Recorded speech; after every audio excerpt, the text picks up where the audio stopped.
ह्याच्याला तुम्ही गुंडा करतो है पहले वाला भी भेजो क्योंकि इधर वाला नहीं भेजिए। कौन सा ये देखो पांडे जी ये देखो भेजा यार आपको क्या नहीं भेजा है पांडे जी ये नहीं ये तो किधर का है ये अपना कॉन्सुलेट का हाँ ये अपने इधर 4th सीजन का। Good morning. I request everyone to be seated as we start the event. I request everyone to come to the room and take their seats. So, I'm Leslie Tripathi. I'm an actress. I act in Bollywood films. I am the executive producer and host of Leslie Tripathi's show. It's a podcast internationally acclaimed. You can catch it on Spotify and other apps. I'm also an actress. I recently won 3 times International Best Actress for a Hindi short film, which was screened in some international events. So I just wanted to say that I'm honored to be amidst such great personalities here. As my father, English professor, he says this is the Oscars of healthcare. And he's a proud teacher of Dr. Satya Brahma. Dr. Satya Brahma was a topper in political science and my father was an English professor. So that's a bond that we carry for past many years. So hello everyone, good morning, how are you doing? Can I have a good morning from all of you? Are you charged up or are you feeling like low? Is it a good Friday morning for all of you? Yes. Can we get a yes? Yes. Are we all charged up Yes. to like rock and roll the show today? Yes. I know weekends are for events, but Fridays are special, you know. Blockbuster events take place on Fridays. So let's go. Shall we go? If you give me a yes, thumbs up, I shall go ahead. Yes? Alright, so good morning, India. A big, beautiful hello and a magnificent welcome to every one of you. Ladies and gentlemen, distinguished leaders and visionaries, namaste. Can we have a big namaste? My elegant, great people seated here, the best of the best are seated here in this hotel. So best wishes to everyone. The room is zooming high with great energy. Great visionaries have been invited here and they are seated here. I'm so honored to be meeting you all. So let's start. So ladies and gentlemen, distinguished leaders and visionaries, you are tuned in to the grand opening of Pharma Leaders 17th Annual Healthcare Leadership Summit and Super Brand Awards 2026, proudly powered by the Network 7 Media Group. At Network 7 Media Group, our co-mission remains unyielding. Journalism is not just about reporting, it is about challenging power, provoking reform, and celebrating excellence. In a contemporary media climate where truth is too often compromised, the group stands firm as a guardian of independent thought, rigorous integrity, and fearless reporting. Ladies and gentlemen, I'm Leslie Tripathi. I'm absolutely honored to be your host for this definitive healthcare congregation. To understand the weight of today, we must acknowledge the foundation upon which it stands. Founded and created by the veteran independent journalist and media entrepreneur, Dr. Satya Brahma. Pharma Leaders TV has emerged as one of the most prestigious, credible, and influential platforms in the global healthcare ecosystem. Let's give it up for Dr. Satya Brahma. With more than 2 decades of deep, uncompromised engagement in the pharmaceutical and healthcare sectors, this platform has consistently refused the glamorous, choosing instead to spotlight the real leaders, the quiet innovators, and the bold disruptors who actively shape the industry's future. Today, the global pharmaceutical and healthcare industry stands at a critical crossroads of trust and transformation. Indian companies are no longer just participating in the global healthcare narrative. They are dictating it. The world is watching us. They are watching how we balance affordability with cutting edge innovation and how we turn complex logistical challenges into historic opportunities for humanity. Yet, as we gather in this room, we must acknowledge a profound paradox. Today, we witness unprecedented brilliance in medical tourism, extraordinary strides in pharma innovation, and the rapid rise of digital health. And yet, millions of our fellow citizens remain deprived of basic dignity in care. Tomorrow must be different. Tomorrow must be universal, equitable, and future ready. To bridge the gap, we must build robust corridors of digital health, empower our frontline workers, and forge public-private partnerships that place strict accountability at the very heart of delivery. Let us move together from paradox to promise, from neglect to empowerment. Together, we shall script a new chapter where healthcare is never a privilege based on zip code, but a fundamental right, accessible, affordable, and transformative for every single citizen of India. This brings us to the defining anchor of our summit. Our theme for this year, Reimagining Healthcare, Powering Trust, Innovation, and Global Impact. This is not just a collection of words on a banner, ladies and gentlemen. It is a clarion call to redefine the very soul of India's healthcare journey. In an era where the trust between patients and providers can be fragile, innovation is the bridge to restore that confidence, and global impact is the true measure of our collective success.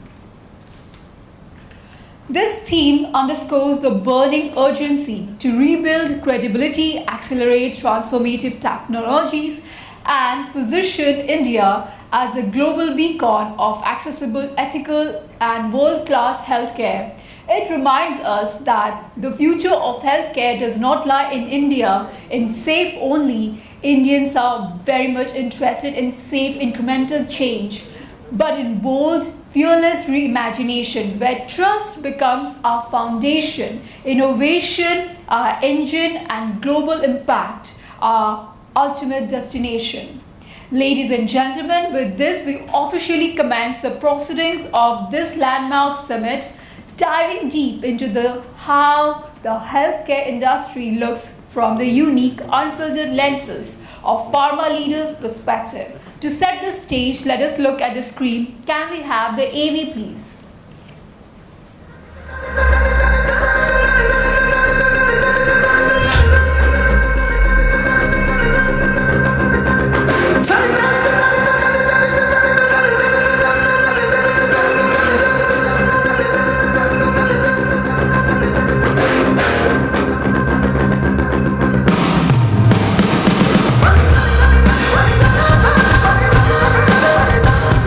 Whether it is lifestyle or medicines, medical technology or vaccines, every aspect of healthcare has received global attention over the last 2 years. In this context, the Indian pharmaceutical industry has also risen to the challenge. The global costs earned by the Indian healthcare sector had led to India being called the pharmacy of the world. What happens in India is a very peculiar country. We often get engrossed in the headlines. To me, if you ask me, unless and until healthcare access and affordability is not provided to the rural India, the very purpose of healthcare delivery mechanism in India is going to collapse. There is no doubt on the intention of the present government under the visionary leadership of Narendra Modi. The ambitious program which Prime Minister Narendra Modi rolled out, the world's biggest program Ayushman Bharat, which promised to give healthcare delivery, it has actually not delivered. You go to any rural India, you go to any parts of India, no PSC, none of the doctors willing to go to the remote areas, and none of them even take interest in going over there. Don't look at political brownie points. It's not good for the country. It's not going to happen. We have ruined the country since independence in 47. It is high time that we must think about it. And that is what my focus has been on healthcare innovations. This is where India is going to go. This is where India is going to go global. This is where India is going to transform.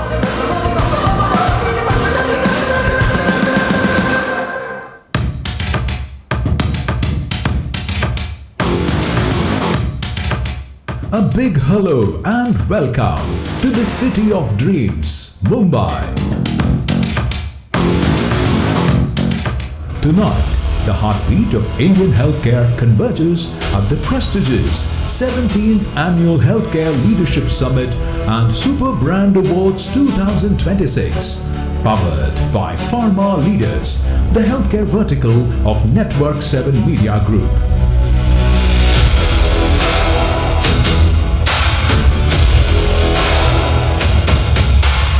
This year's clarion theme, Reimagining Healthcare, powering trust, innovation and global impact, resonates with both our triumphs and our trials.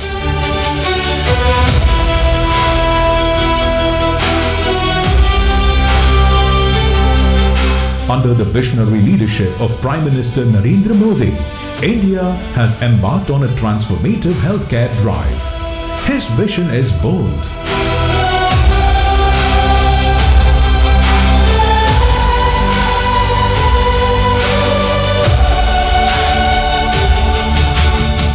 Ayushman Bharat, the world's largest government-funded health insurance scheme, bringing financial protection to millions. National Digital Health Mission, creating a unified health ID for every citizen, ensuring seamless access to medical records and digital care.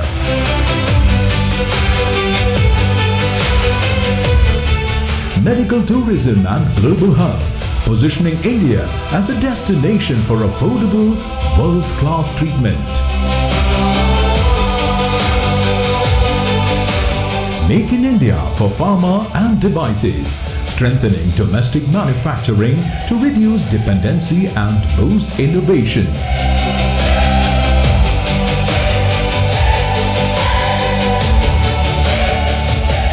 Yet alongside these strides, India faces structural challenges. Low GDP allocation. Public healthcare spending remains at 1% to 2.5% of GDP, far below global peers. Catastrophic OE. Families shoulder 39% of total health expenditure, often plunging into poverty after a single medical emergency. Urban-rural divide. Over 70% of qualified doctors and modern hospitals are concentrated in cities, while rural PHCs and CHCs suffer crippling personal deficits with 68% of specialist posts vacant. Workforce crisis. India's doctor population ratio is skewed and the nurse to population ratio at 2.89 per thousand lags behind the WHO benchmark of 4 per thousand. In this landscape, Network 7 Media Group stands tall as a beacon of fearless journalism, cutting through manufactured narratives with truth, transparency and reform. Founded and curated by Dr. Satya Brahma, the group has carved a unique identity as an independent, unbiased broadcasting powerhouse. His uncompromising pursuit of truth reminds us: if India is to be a global superpower, healthcare will be the prime engine. Distinguished leaders, esteemed colleagues and visionaries of healthcare, India's healthcare story cannot remain one of neglect. Today, at the 17th Annual Healthcare Leadership Summit, Network 7 Media Group rises with a solemn pledge to lift the forgotten, to empower the undeserved, and to build a future-ready healthcare system that delivers access, affordability, and quality for every citizen.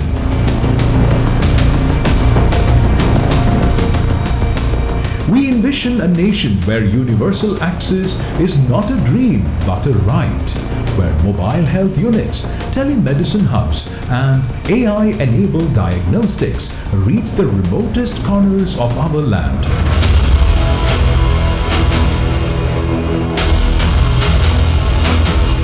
We call for future-ready infrastructure, smart hospitals, digital health corridors, and sustainable systems that stand as pillars of trust and innovation.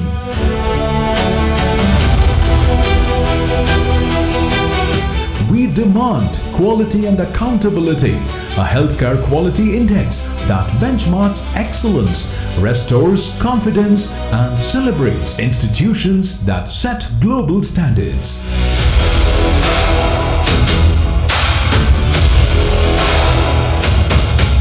We commit to innovation and research to position India as a global hub for affordable breakthroughs in vaccines, biologics, and digital therapeutics.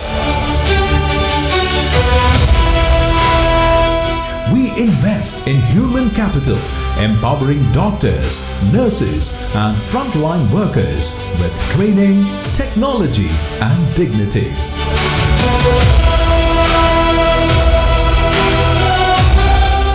And we forge public-private synergy, partnerships that unite government, industry, and civil society in a common mission of inclusivity and sustainability. This is not merely a blueprint, it is a movement of trust, innovation, and global impact. Let it be declared today, as Dr. Satya Brahma says, India's neglected healthcare will no longer be a forgotten story. Together, we will script a future where every life matters, every citizen is cared for, and every institution is accountable to the promise of excellence.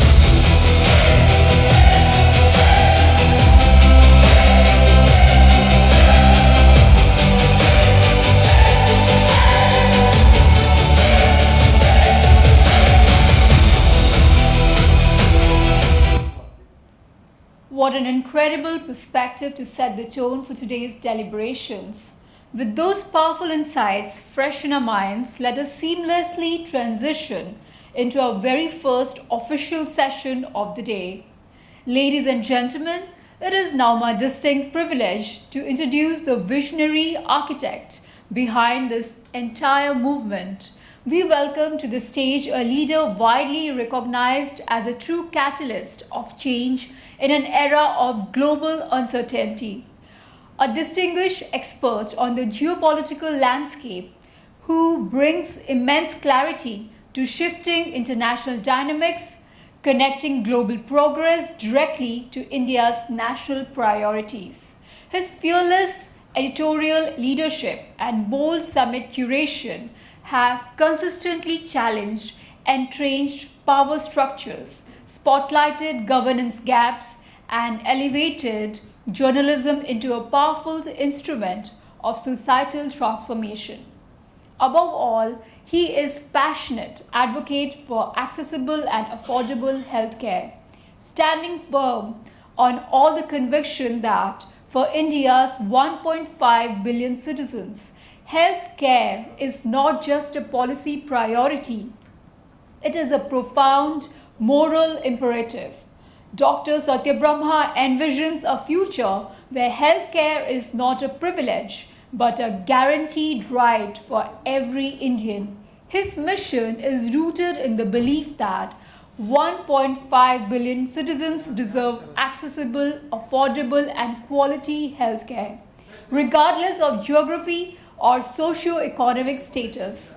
Ladies and gentlemen, to deliver the official welcome address, please get ready to welcome the Chairman Editor-in-Chief of Network 7 Media Group, Dr. Satya Brahma. But before Dr. Brahma takes center stage to share his insights, let us take a moment to look at the screen for a brief glimpse into his vision, journey, and direction. Can we have the AV, please?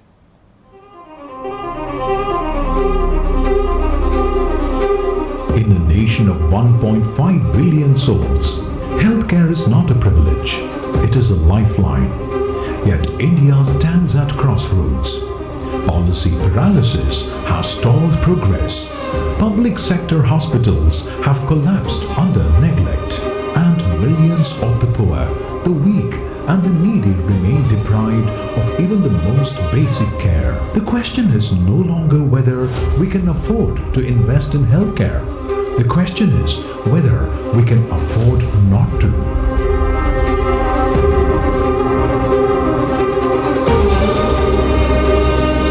At this defining moment, one voice rises above the silence. Dr. Satya Brahma, founder, chairman, and editor-in-chief of Network 7 Media Group, is widely recognized as a catalyst of change in an era of global uncertainty.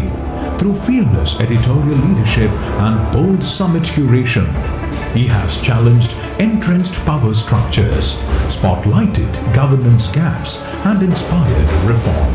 His vision transforms journalism and leadership discourse into instruments of societal transformation.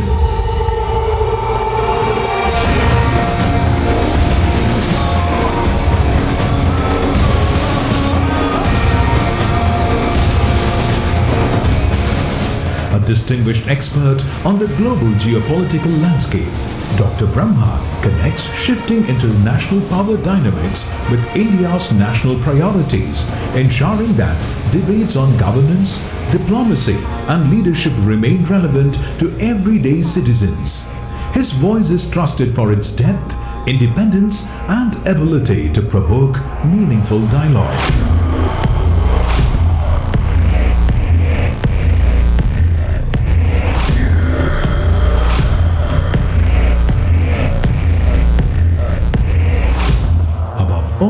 Dr. Brahma is a champion of healthcare for 1.5 billion Indians.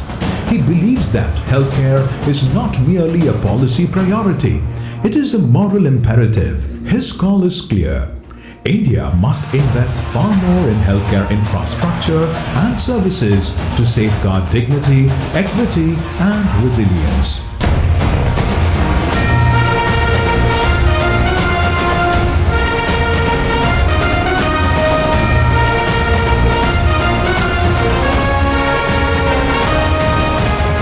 Dr. Brahma's reform agenda is bold and uncompromising. A massive increase in public healthcare spending, ensuring hospitals are equipped, staffed, and accessible to all. Universal primary healthcare coverage, so that the poor and marginalized are never denied treatment. Strengthening rural healthcare infrastructure, bringing modern facilities to villages where deprivation is greatest. Accountability and transparency in healthcare governance, ending corruption and inefficiency that rob citizens of care. Public-private partnerships with ethical safeguards, ensuring innovation and investment serve the people, not profiteering.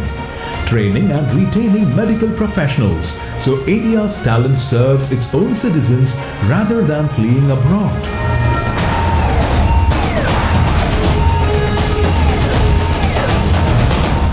For Dr. Brahma, healthcare is the foundation of trust, the driver of innovation, and the guarantor of global impact. His vision is clear. India must act now or risk betraying the dignity of its people. In his words and actions, Dr. Brahma positions healthcare reform as India's most urgent national mission, a mission that will define the country's strength and credibility in the 21st century.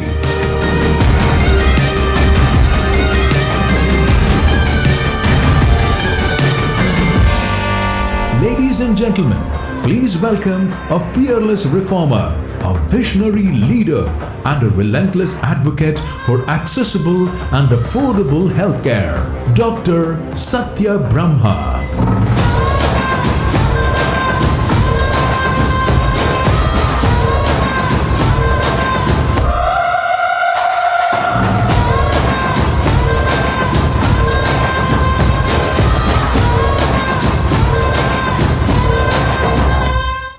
Ladies and gentlemen, let's welcome on stage Dr. Satya Brahma, Chairman and Editor-in-Chief, Network 7 Media Group. Dr. Satya Brahma.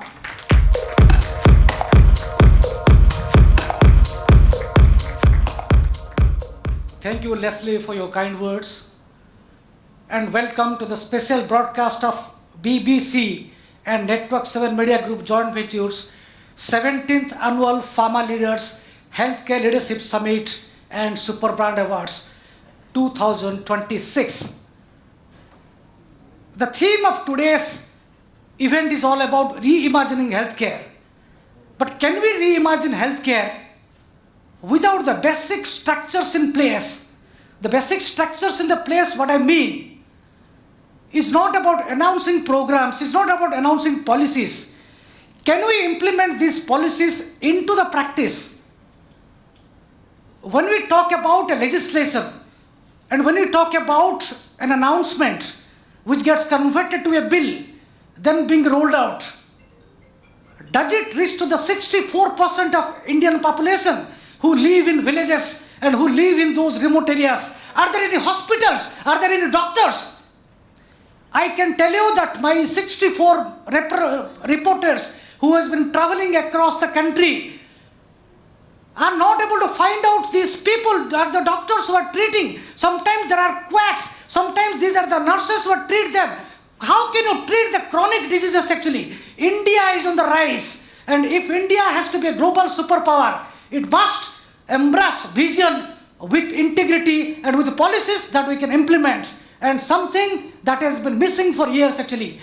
This has been the 17th edition, but in all the 17th edition I have seen nothing so far has come true except the fact that we have become a superpower and the industry has gone global. There is no doubt about the fact about the manufacturing capabilities of the Indian pharmaceutical companies, then the medical device, then the other players in the industry. But sometimes they are also crippled because the government do not fund them. Remember one thing here actually, and this is the most vital part we must listen in. Research and development is the fundamental aspect of the growth engine of the pharmaceutical and healthcare industry. Alone, the pharma companies on their own turnover and the returns cannot invest so much. I have written to the Prime Minister and I visited JP Nadda and I visited Dr. Raghuvanshi and I visited many people because I am on the panel of committee in the Make in India. I tell them that you must come out with a program where you should invest on R&D and give it to those companies. They should come out. Public hospitals in the country have collapsed. You go to any public hospitals, if you don't have money in the pocket, then you will end up selling your house. You will end up selling the jewelries. Then how can you think about a system when the system is so much clapped with so much of activities that do not spell very good for the country? So in order to think about a better future, in order to think about how we can improve the quality of life, we must understand that the growth cannot be achieved unless and until we implement in real practice. We cannot achieve anything unless we see the rural India smile. You cannot achieve any fundamental and incremental growth of the healthcare industry which you do not see the smiles of the villagers actually. They do not know anything. In fact, for the cancer patients, for the oncology patients when they are there, they do not even get diagnosed actually that they have done. And today we have with us the pediatric oncologist activists. They will tell you that many of the people do come here, do come to the Tata Memorial Hospitals and many hospitals without being diagnosed. Why can't we raise awareness on that one? We talk about diabetes, we talk about so many diseases, but we must diagnose and give them a solutions. Do you think the government hospitals are giving Ayushman scheme properly? This is totally wrong. They are not giving anything. We'll have these discussions throughout the course of the day of how the things are going to shape it up. But to my knowledge, if you tell me that if you want to give a universal healthcare which is prevalent in the Western countries where you do not have to spend the money out of your pocket expenses, then there be treatment actually. You cannot sell your house, you cannot sell the jewelry, you cannot sell anything that government do not support you actually. If you have money to spend crores of money in election campaigning, why can't you spend money on healthcare? You spend on research and development. Spend on a vision, the vision to build a bright and a healthier future. Unless the health of the country is improved, you cannot improve anything. So the clarion call coming from this special broadcast, which will be telecast, will tell you on the later date, is that government must come out with a concrete programs that what they are going to do in the next 2 to 3 years, and not only limited to sloganeering and election campaigning. Healthcare must be accessible, and healthcare must have quality conscious, and healthcare should be reaching to the people, those people who do not get it. Many of you will agree with me here. If you go to the private hospitals, you actually get jittery because you know that this money is going from your pocket. And these hospitals will charge you like anything. Sometimes the insurance, they're hand in glove with the insurance companies. For 1 lakh rupees for the treatment, they will charge you around 5 lakhs rupees. And they come out with the novel devices of getting money from there actually. They will tell you that this is the package, this is what is going to do, but nothing that thing it happens. But I'm not a pessimist, I'm an optimist wherever I go. So I tell you from here that India has a bright future. India is going to be the biggest in terms of medical tourism. India is going to be the very big power when it comes to the healthcare, because we produce quality medicines and we have a cheap labor. We compete with the other companies. But the problem is, there is no foreign direct investment which has come out for the last 2 years. The total number of 274 MOUs have been signed, but these MOUs have not been implemented in practice. Then what is the point of signing the MOUs? The money is going out of country actually, it's not coming inside. If it doesn't come inside, then how can you achieve that growth? The engine fails, and if you want that engine to drive, then you must implement those things which you have told. Then what are the policies? What are your vision? The vision therefore should be a healthier India, and we all must come forward to realize this dream. Thank you very much for your patient hearing, and thank you so much. Satya Badlamani has not come soon.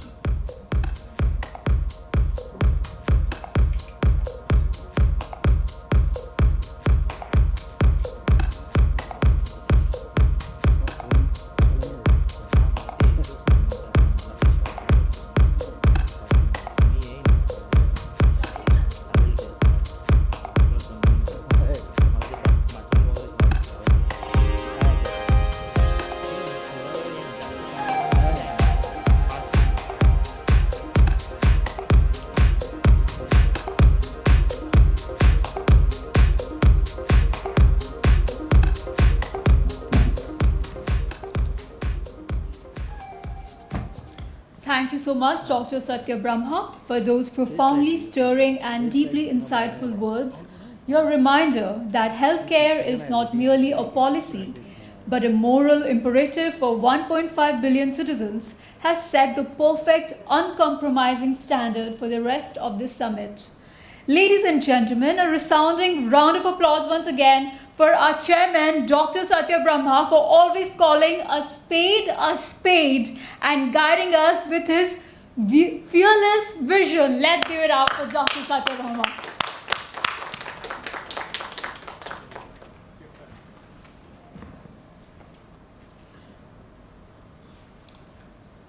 To start anything beautiful, as the event is going so beautifully, we have a beautiful speaker with us. Let's give it up for Miss Shalini Jatia. Ladies and gentlemen, before we head into our scheduled tea and coffee a little later though, networking break, we have one final beginning, incredibly vital session as we discuss the grand theme of reimagining healthcare. We must look at the real world pillars who ensure that medical innovation translates directly into social impact and human dignity. To take us into this presentation, it is my absolute honor to welcome an extraordinary woman, leader who has dedicated her life to making life-saving care accessible to those who need it the most.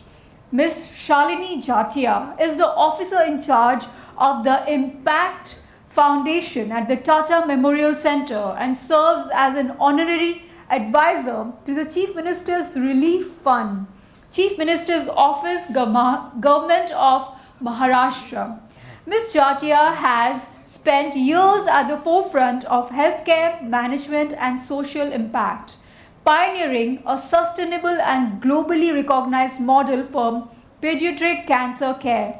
Under her tireless stewardship at the Impact Foundation, which stands for Improving Pediatric Cancer Care and Treatment, she has championed holistic patient support spanning everything from critical financial aid, nutrition and blood products to psychological counseling and lifelong follow-ups.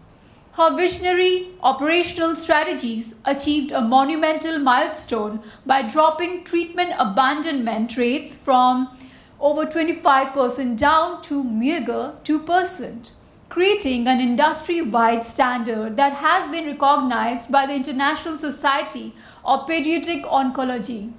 Bridging the gap between grassroots medical needs and state-level policy, her advisory role with the Chief Minister's Relief Fund further reinforces her profound commitment to leveraging governance and public administration to deliver equitable institutional relief to thousands of families. Ladies and gentlemen, to share her invaluable perspectives on compassionate care and structural impact, please put your hands together for a warm and resounding welcome to Ms. Shalini Jatia.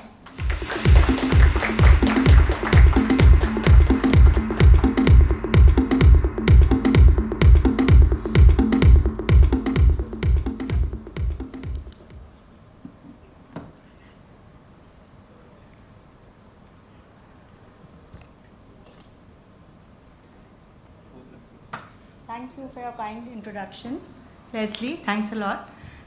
Good morning, everyone.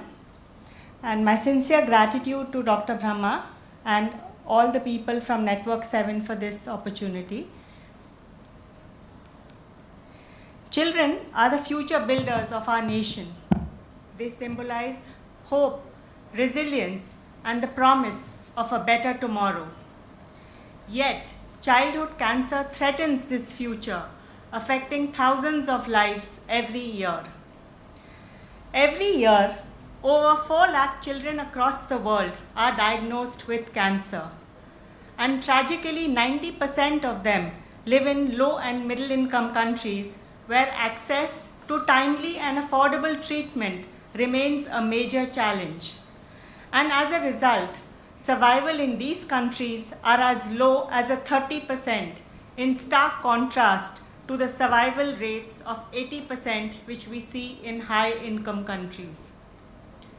In India, approximately 80,000 new cases of childhood cancer are diagnosed each year. And alarmingly, only 50% of these children reach hospitals for treatment, leaving thousands without the care they desperately need. In 2025, 4,000 children arrived at Tata Memorial Center for cancer treatment. The Indian Childhood Cancer Initiative put together a problem statement which highlighted that childhood cancer in India continues to face challenges of access, limited specialized treatment centers, and the lack of an established screening mechanism. These gaps not only affect patient outcomes but also hinder the collection of robust data on incidence, survival, relapse, mortality, and treatment abandonment. Information that is critical for informed policy making and effective healthcare planning. Tata Memorial Center is an autonomous body under the Department of Atomic Energy, Government of India, and is a center of excellence for cancer treatment, research, and education. Through its network of 9 hospitals, Tata Memorial Centre serves almost 130,000 newly diagnosed cancer patients each year, with 2 additional hospitals currently under construction to further expand access to quality cancer care. In 2008, out of the 1,000 children that came to Tata Memorial Centre for treatment, 250 families took their children home, despite knowing that their child would not survive without treatment. In 2010, I conducted a telephone audit to understand why families abandoned treatment. I personally reached out to 300 families who had lost their child to cancer. We systematically documented the reasons for treatment abandonment in India, and the primary factors were financial constraints, resorting to complementary and alternative medicine, and the lack of belief in the curability of cancer, which was stemming out of illiteracy and poverty. And to combat all these challenges, we established the Impact Foundation, which is the pediatric foundation of Tata Memorial Centre. IMPACT is an acronym for Improving Pediatric Cancer Care and Treatment. While we were already providing a multidisciplinary approach, we took a systematic, strategic, and a holistic approach to ensure that every child coming to the hospital received all components of care. Our vision was simple. Parents should focus 100% of their time in taking care of their child, and we should do all the rest. Over the last 15 years, we have taken consistent steps towards achieving a significant transformation in childhood cancer care in India. We first built a team of data managers and developed a formula-based Excel sheet to ensure prospective data tracking and close monitoring of every child. We continue tracking them lifelong. In 2010, we set up a social support group comprising of doctors, NGO partners, volunteers to handhold families through their journey. This group has met every week for the past 15 years, discussing the newly diagnosed patients and addressing their needs. A major hurdle was the lack of blood and platelets, which are critical for cancer treatment. And to tackle this, we launched Save a Life, a program that established a platelet donor registry in collaboration with corporates. And as a result, our voluntary donations increased from an 11% in 2011 to a 99% in 2023. Today, an average of 25 donors come to the hospital every single day for platelet donation, ensuring that no family has to search for donors when their child needs a transfusion. At any given time, we have 650 children undergoing treatment, and 90% of them are from out of Mumbai. To ensure that families have a safe and secure place to stay, we have partnered with approximately 30 accommodation centers, providing them much needed support and stability. We recognize the role of nutrition in cancer treatment and have established a comprehensive nutrition program for our patients and also their families. We envisioned creating a school environment while within the hospital to help children feel a sense of normalcy and despite of their treatments, and this led to the initiation of the Impact School program. We established classrooms in wards and OPDs and partnered with NGOs for formal education, implemented a very structured timetable, and provide scholarships to survivors, ensuring that children continue learning without missing a school year while on treatment.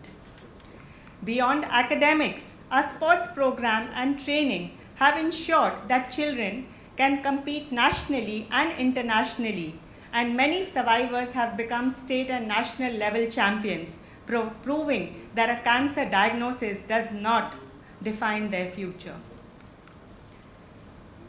One of our most sensitive programs is bereavement support. When a child succumbs to the disease, our team provides grief counseling to the family, ensuring they have emotional and psychological support during their difficult times. We also take the responsibility of ensuring that the last rites of the child are done according to the wishes of the parents, offering them dignity in death and solace in their loss. Out of the 9 Tata Memorial Hospital centers, we treat children in 7, and each year our patient loads are only increasing. 80% of the children that are registered in the hospital are from the poor socioeconomic strata. They have no medical insurance, nor can they pay out of their pockets for their treatments. Our infrastructure and operational needs are met by the Department of Atomic Energy. However, we need to raise funds for our treatment costs and other programs which I just mentioned. Our annual requirement to support our treatment costs and all other components of support are roughly 85 crores annually. Impact Foundation is able to raise only about 70% of this, and this is through the government sources, the grants, the corporates, the CSRs, the NGOs, and the individuals. Through these funds, we offer complete treatment, absolutely free of cost to the children, and no parent coming to the hospital is given a bill. The treatments include all high-end therapies like immunotherapy, targeted therapy, transplants, and proton therapy.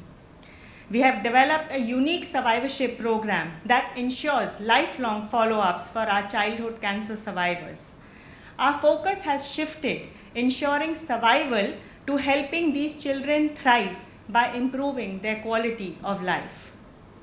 With the implementation of this holistic support program, we have been able to reduce the treatment abandonment rates of childhood cancer from a 25% in 2008 to a 1.77% in 2024, thus saving thousands of lives. We analyzed our long-term survival outcomes during COVID, and with our holistic strategy, our survival rates have increased from a 41% in 2010 to a 58% in 2018, significantly higher than the average 30% survival rates of low and middle income countries. While significant progress has been made in improving childhood cancer outcomes in India, much remains to be done to ensure that every child has equitable access to quality care. Building a sustainable ecosystem for pediatric oncology will remain and require strong public-private partnership, bridging all agencies such as the government, the healthcare institutions, industry, NGOs, philanthropists, and communities. Key priorities for the future include training of medical officers and healthcare workers at the PHC level to promote early recognition and referral. Establishing structured referral pathways to ensure timely and access to specialized care. Supporting early diagnosis and emergency treatments. Ensuring timely initiation of evidence-based therapies. Sustaining treatment through accommodation, nutrition, travel, and psychosocial support. Decentralizing care through shared care networks and regional partnerships. Leveraging digital systems to improve care delivery, monitoring, and follow-ups, and expanding access to newer therapies that improve outcomes while reducing long-term toxicity. And lastly, strengthening the home-based palliative care services to provide compassionate support closer to children's homes. By investing in hope and building sustainable systems of care, we can bridge the survival gap and create a future where no child is denied a fighting chance at life. We stand aligned and committed to building a world where we can offer the best possible care to each and every child, regardless of their gender, caste, financial status, and ethnicity. Together, let us build a future where childhood cancer is no longer a death sentence, but a battle that can be won. Thank you.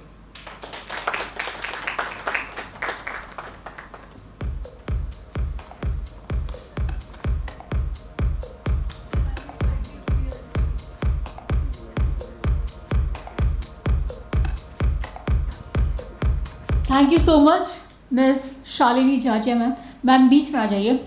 For that profoundly moving and deeply insightful talk. Your incredible work is a powerful reminder of what compassionate, accountable leadership looks like in action. Especially when a woman is in charge, she gives her maternal touch, and I think the children are blessed when you say it. The way you have been helping the children, it's incredible. Thank you so much. And to express a reminder, our immense gratitude, I now invite our chairman, Dr. Satya Brahma, back on stage to present a token of our appreciation to Ms. Jatia.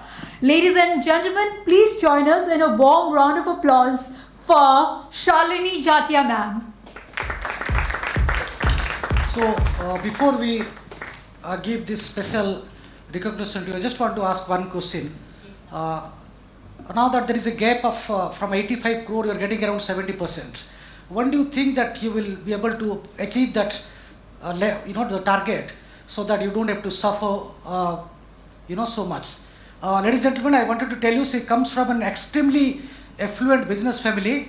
Her husband runs the McDonald's entire network here, and she puts her own fund sometimes, but yet she is so much grounded that she is so much committed into that one. She told me while speaking to her that she told me that I am not interested in any funds, and what she is interested, she is totally devoted to the cause. So please give her a good big round of applause, and please answer my queries here. Thank you, sir. So actually McDonald's is a family business. It's run by my cousins, not by my own family. And thank you for this great opportunity.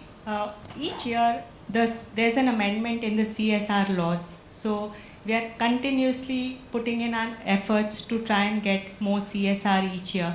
And I feel that the government grants are also becoming much more accessible than what they were. Documentation is becoming far more possible. It's much easier to get documents in place now as maybe 5 or 10 years earlier. So I feel that this gap is slowly getting bridged, and each year we are able to raise more funds than the previous year. Thank you. It is also very pleasant to note that she works very closely with Honorable Chief Minister of Maharashtra, Shri Devendra Fadnavis ji, as an advisor in the Chief Minister's Relief Fund. So she is doing great work, and thank you for being here and sharing your insightful talks. Thank you everyone. Thank you. Just a minute, you can think. I request both of you to be in the center. On the red spot, please. Please come here. और थोड़ा आगे आ जाइए so that the pictures get clearer and brighter.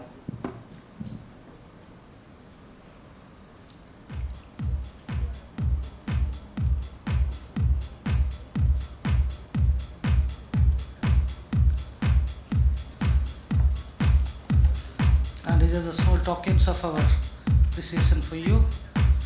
And this one is also for you.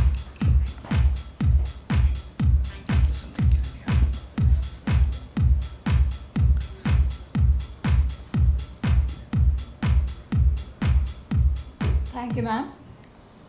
Ladies and gentlemen, we now transition into a session that uncovers the blueprint behind one of the most remarkable growth stories in the modern wellness space. We are diving deep into the evolution of a true blockbuster, direct-to-consumer D2C brand that has completely revolutionized how India approaches everyday nutrition. To take us through this journey, it is my absolute pleasure to introduce the mastermind behind a brand that has truly become a household name, Plix. How many of you have heard of Plix? Okay, let's give it up. Mr. Rishabh Satya is the CEO and co-founder of Plix, legally operating under Satya Nutraceuticals Private Limited, an alumnus of IIT Roorkee with a strong background in analytical consulting. Rishabh ji set out in 2018 with a bold, disruptive vision to strip away the clinical boredom of traditional supplements and make clean, plant-based nutrition fast, fun, and highly effective. Under his dynamic strategic leadership, Plix has experienced an astronomical trajectory, scaling from a visionary startup into an empire generating an annual revenue exceeding 400 crore rupees by introducing innovative, highly engaging formats like effervescent tablets, gummies, and superfood powders. Rishabh cracked the ultimate code to customer retention and brand loyalty. His execution strategy was so formidable that it captured the ultimate validation of the consumer goods landscape, leading to a high-profile strategic acquisition by FMCG giant Marico. Today, Rishabh continues to steer Plix toward global expansion and category diversification, cementing his status as one of India's most celebrated young D2C entrepreneurs. Ladies and gentlemen, to deliver his talk on the making of a blockbuster scaling Plix from a bold idea to a household name, please put your hands together for a resounding welcome to the CEO and co-founder of Plix, the phenomenal Mr. Rishabh Satya.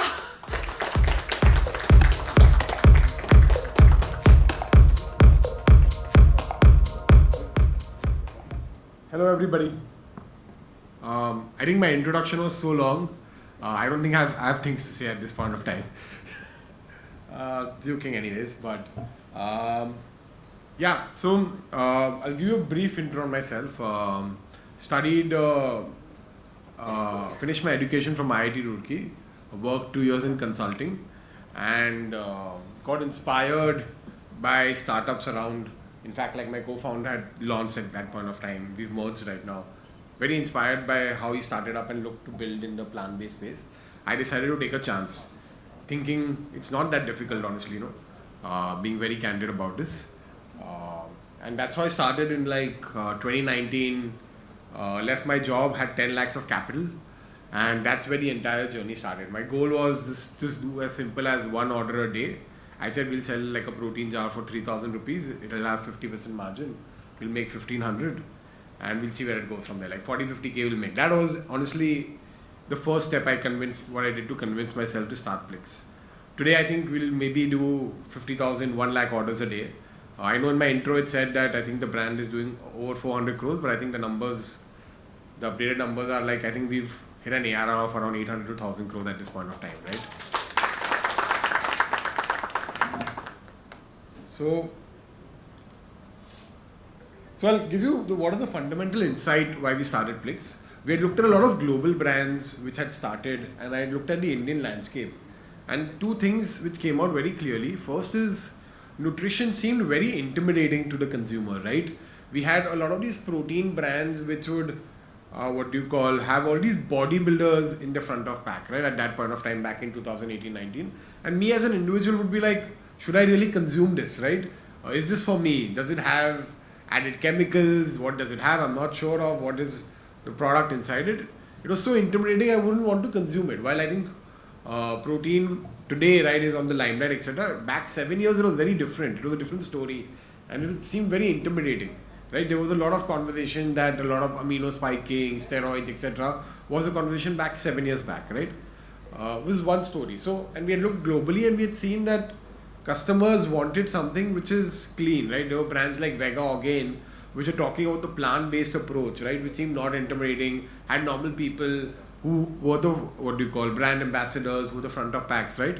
And that's something what I wanted to consume. So it's that thesis we honestly launched Plix, right? The name Plix stands for the plant fix, right? And we said we would build something which is clean, natural, built on plant-based ingredients and see where it goes from there. That was the first insight. The second insight was, I think apart from protein, there was an entire story that customers definitely want to look and feel good, right? They want to lose weight, they want better skin, stronger hair, they want to sleep better, they want to recover faster, right? But the ingredients were again very traditional. It wasn't something you'd want to consume every day, right? You don't feel excited to consume it, right? Because they were coming in the form of a tablet, right? You'd feel like you're unwell if you're consuming this. So that was the entire thesis, is how can we make this interesting, right? How can we make this something cool that people talk about having this really cool effervescence tablet. Like when you put that effervescence tablet into the water, it fizzes, it creates a great red drink, it's fizzy, it's cool, millennials, Gen Zs will like it. That was the entire thesis. I'll just go a little ahead, right? To see how I'll show you the cool stuff. Right, so if you see out here, right, this is what we built.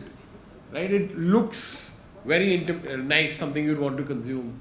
I think that video on the left should play again, so I'm going to go back and do it again. Right, the pop happens, the drop in water, the red color, right, the great ice flowing. So that was the vision of the brand we wanted to create, right? We wanted to look very cool, nice, and see where it goes from there.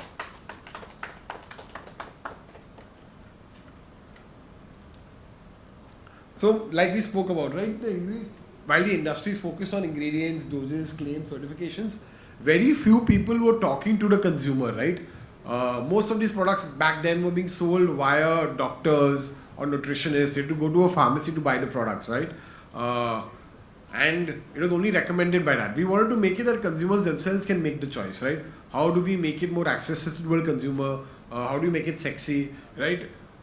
Is what we want to focus on.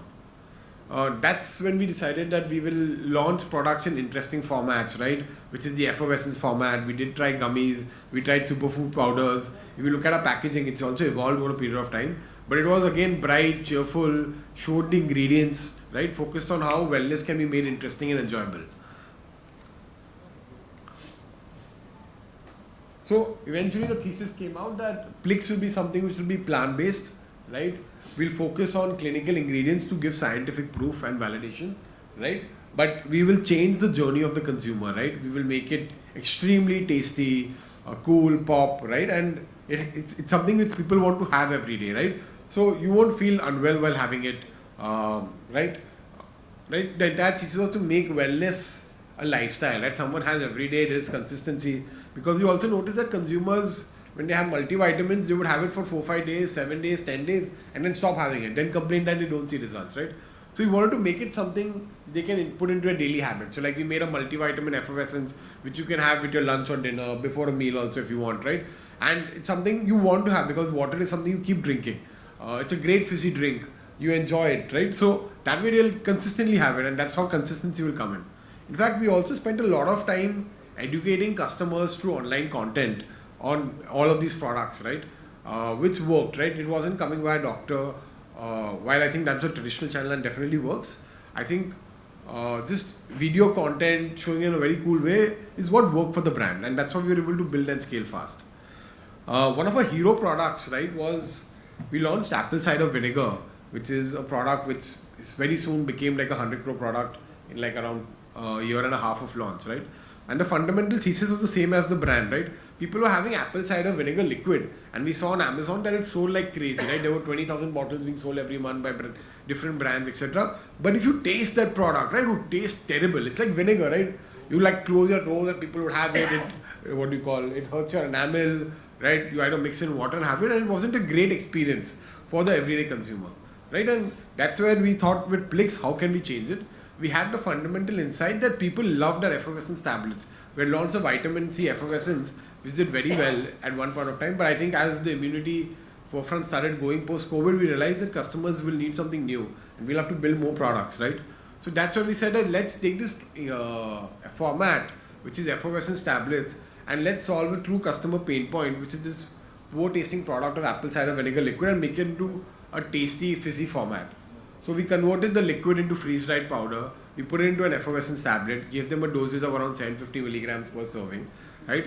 And because it was a great fizzy, flavored well, the product took off, right? It just started flying off the shelves, right? And that's where the brand started scaling. So the biggest learning for us as a brand is you take a customer pain point, right, of a product which is high in demand and solve the problem they are facing, yet they want to consume it. If it's not tasty and they're consuming it, just imagine once it becomes tasty, how much they'll consume it. And that's what did very well for the brand. So we innovated and launched the apple cider vinegar effervescence, which you can see here, right? Which did very well. Like we said, right, it became the #1 loved ACV. We sold 4 million plus tablets. We have 500,001 consumers, right? One clear winner. And this is how the brand looks. Right? This does not look like a medicinal product. It looks cool, interesting, exciting. And that's why it did very well for us. Yes, innovation also was built on trust, right? Like our products were all plant-based. We are compliant to FSSAI, heavy metal free, pesticide free, no harmful chemicals. That's the fundamental we built Plix on. So very soon, once we got some success in the effervescent space with our apple cider vinegar, we also launched multiple categories, right? We launched what you call products for better skin. We said we realized that people are really consuming glutathione for better skin, right? How can you make it into an interesting format? So we launched glutathione. We said that ashwagandha really works well. We got a clinically backed ingredient which is KSM 66 for ashwagandha, right? And then we launched ashwakam, which did very well for us. And we started launching more products in the effervescence format, which did well for us. We also innovated in sleep. We launched the first melatonin effervescent dissolvable tablets, right? You put it on your tongue and it fizzes. It's a really interesting format and does very convenient to travel. You can travel around with it and does phenomenally well, right? There is one airport store where I think we sell every day 50,000 worth of just melatonin tablets every day because that's the demand. Pretty cool. Yeah. So very soon we realized that while we've got a lot of customer love in nutrition, right? These are the same customers who look and feel well, right?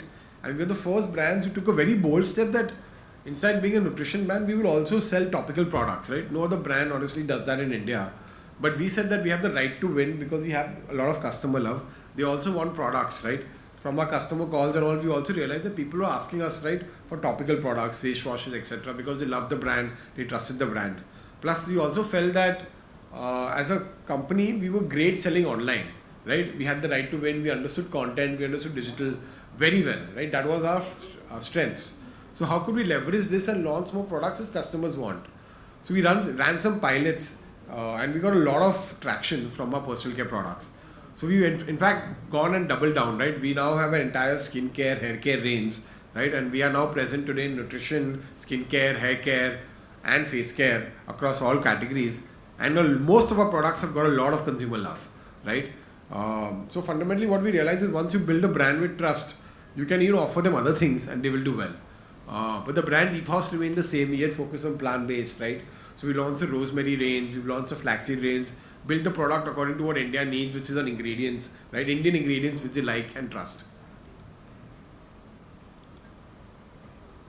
Your body stores fat like phone overcharging. But how does CQR actually help with fat loss? CQR 300 stands for Cissus quadrangulars. In Hindi, it's also called Harjot. Clinical studies have assessed some very clear and practical markers. Let me try and simplify this. This is a smartphone. Imagine this to be your body. Now, a charger is going to charge this up to 100. However, when your body is eating food, it's going beyond 100. And the excess energy is getting stored as fat in your body because your body doesn't know where to stop. CQR 300 is the smart charger that helps you store energy only till 100 and metabolizes anything that may be excessive in your body. So it's not about extremes, it's about regulation. Is Ozempic actually the future of... Wait, one second.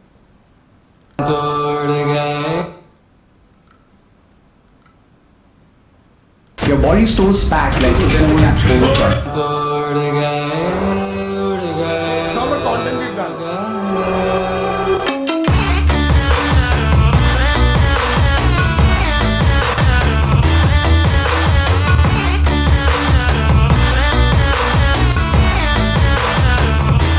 एक can में 13 से 14 teaspoon sugar होता है जो आपका insulin spike करेगा और cravings होगी। ये ड्रिंक्स में कलर डाई होती है।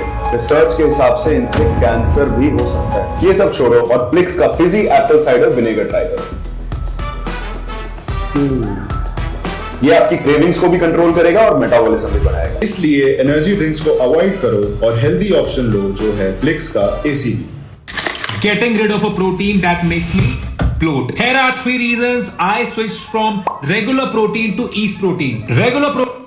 So this is the gist of a lot of the content we do, right? At Plix, one of the theses is we don't need to do high production film, one piece of content which will cost you 50 lakhs to 1 crore. with one big celebrity, right? Instead, what you do is you take influencers who build trust according on their community, and you create thousands of pieces of content solving different problems which customers might relate to, right? Is what we eventually focus on. So we've, over a period of time, we've ensured that content becomes the forefront, and how do we, solve customer problems, become more relatable as a brand, and create customer awareness accordingly. So a lot of our content is what's worked and has helped spread information and love for the brand, which has led to customer acquisition. In fact, it's not only that we work with influencers. Some of the content you saw is being done by like Saurabh, who's sitting behind, right, who's the head of product. So everyone's part of the journey out here. Yeah, that's Saurabh.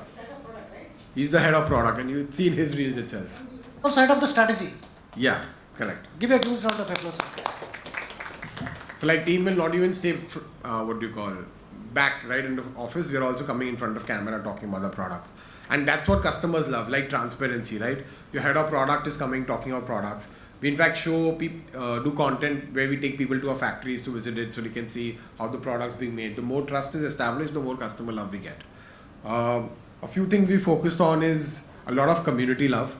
We have a community of 1.5 million people who are engaged on our social media, who interact with our content a lot.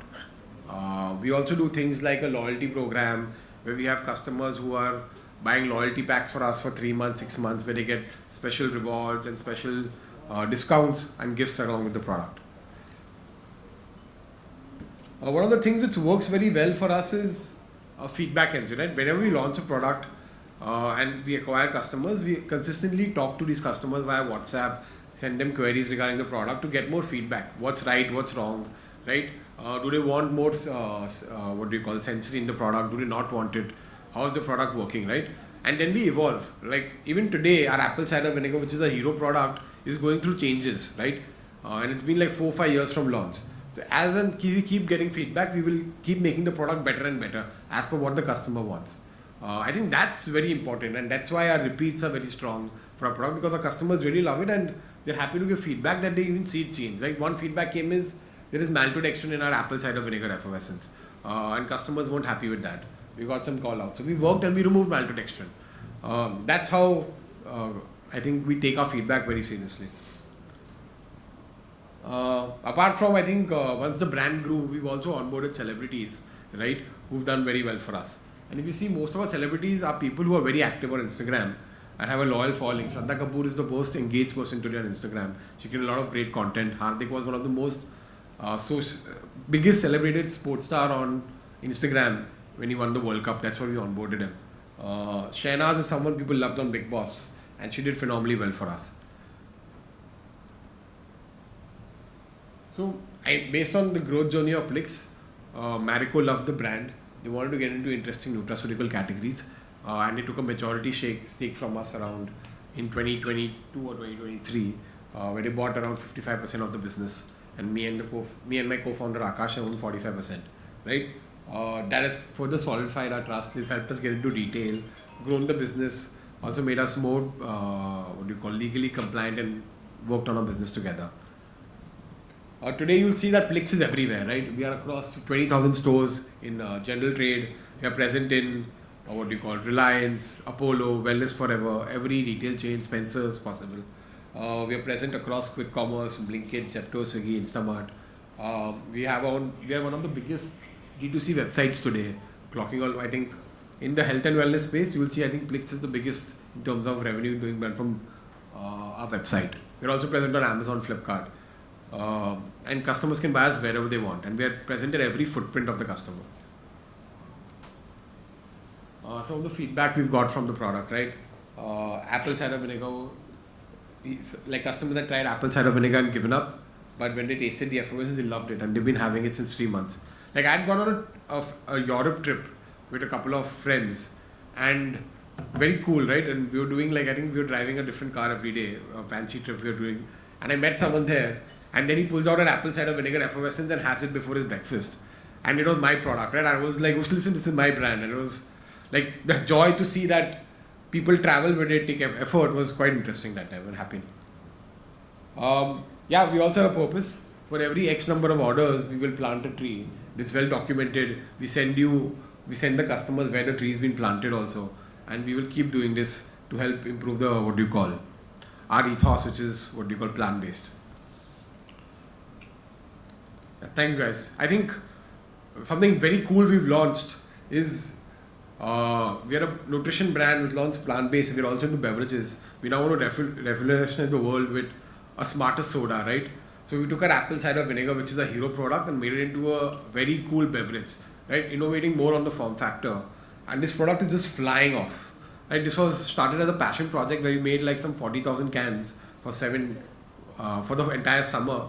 And we sold those 40,000 cans in like 8 days. Right? Just on Zepto. It has apple cider vinegar, 6 gram probiotic fiber. It is sweetened with monk fruit and stevia, no aspartame, no sucralose. It's a 12-calorie drink. And it's great. It looks super cool. And everyone wants to get their hands on it. Most of the times, if you go on Blinkit on Zepto, you'll find it out of stock. Our goal is to become the #1 plant-based wellness and beauty brand today in India and globally. Hopefully, we'll achieve that vision in the next couple of years. Our ethos is take care, have fun. Yeah.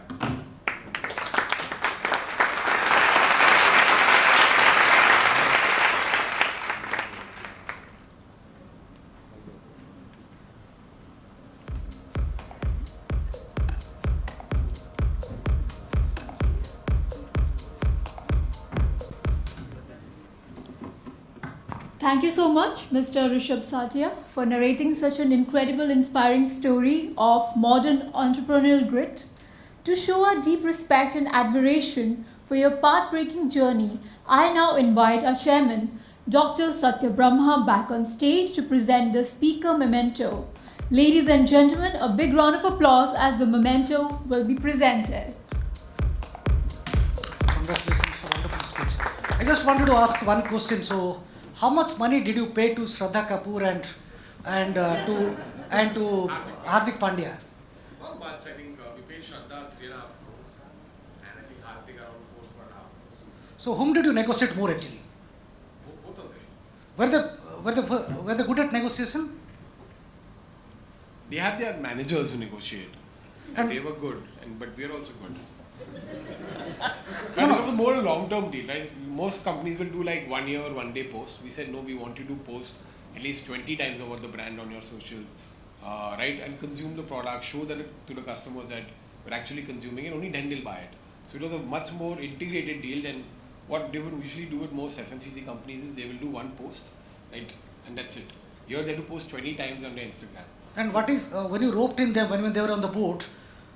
What is the implications? How much ROI you got it actually? I don't know, yaar, honestly. But I'll tell you, I've interviewed, I'll tell later. I just want to know, has the revenue increased? So it did increase, but basically it's a brand recall. It's brand recall, correct. Okay, so what's your vision now? Your #1 brand, okay. Yes.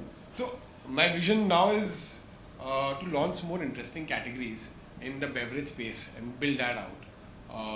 Launch also more products in innovative form factors and get them to consumers so that people enjoy consuming nutrition, right? That's the fundamental focus. Right. So actually when I wanted to speak to Rishabh, he was not coming on the line. Then I reached to so many people, means my team reached out to so many people. Then finally, he has not spoken many times and he very rarely speaks, am I right? He doesn't go to many platforms, but I wanted him to share the story. So he's with us today and he shared the story. And he's someone who believes that the brand identity is developed on its own organic way. One of the interesting findings which Network 7 Media Group with BBC found out of 227 people whom we interviewed, for those people who purchased Plix product as a nutraceutical brand, but when the moment they switch over to cosmeceutical brand, I told you in the interview also. So out of 10 actually, 6 to 7 went into cosmetics. So then I told him that the people are showing a lot of faith in the cosmetic brand. And maybe we are living in an era of cosmetology, and there are a lot of cosmetic companies will be here in the afternoon. But I must compliment you for a wonderful talk and sharing the founder story. You have been doing brilliant, and my best wishes to you. And as a token of appreciation, we would like to give and a big hamper which Plix is sponsoring today. Just a minute first. let there be a big photo for this, which will be given in the award time to all of them. Can you keep it that one? Yes, okay. And can you take this mic also, give it to me? And this again you take it back because this is this.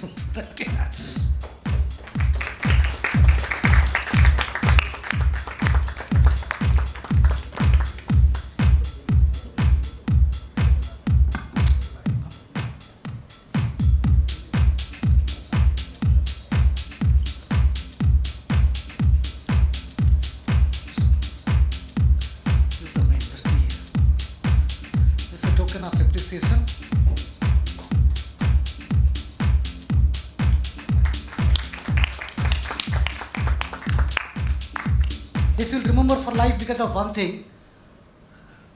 You are getting it from an independent and highly efficient journalist and who will never be compromised in his principle, which I have maintained for the last 24 years. That is why those whom I have maintained relation, they are with us. One of them is Dr. Satya Badlamani, who is sitting here. For the last 6 to 7 years, 8 years he has been coming. Like many who are here actually. So I wanted to tell you that we believe in the original approach and we believe in originality, which Plix is known for.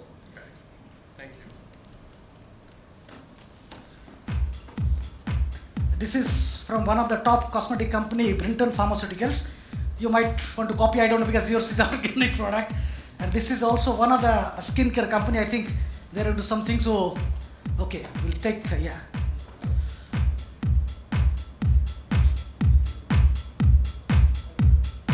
Okay, thank you so much. Yeah. Be here, yeah. So after this presentation, we'll take it. Okay. So we are having a presentation now. After that, we are having a coffee break. Just informing you in case you are looking for a tea coffee break later. We are kicking off this afternoon with an incredibly important session led by a global heavy hitter who has traveled all the way from the United States to join us today. As we deliberate on positioning India as a global benchmark of world-class innovation, this session addresses the ultimate roadmap, India's next biotech and pharma innovation leap, develop, own, make and commercialize for the world. Mr. Venkat Nela is the co-founder, president, CEO and board member of Vyom Holdings Inc. and Vyom Therapeutics Inc. Venkat is a seasoned global leader, healthcare executive and corporate strategist with over 3 decades of distinguished experience building high-profile enterprises and driving innovation across international borders. An alumnus of IIT Madras and IIM Ahmedabad, he possesses a rare mastery over both the scientific frontier and market commercialization. Throughout his prolific career, Venkat has been a pivotal force in the global biotech and pharma sectors, specializing in transforming cutting-edge biopharmaceutical research into highly scalable, patient-centric solutions. Under his strategic command, Vyom has established a formidable pipeline of next-generation dermatology and hard-to-treat inflammatory treatments designed for global regulatory landscapes, including the US FDA. His track record includes securing multi-million-dollar venture capital funding, orchestrating complex cross-border, cross-licensing deals, and driving multinational execution models that redefine how drugs are brought to the market. Ladies and gentlemen, to share a masterful blueprint on how India can shift from a manufacturing powerhouse to an absolute owner of global biotech intellectual property, please put your hands together for a phenomenal welcome to Mr. Venkat Nela Bhotla.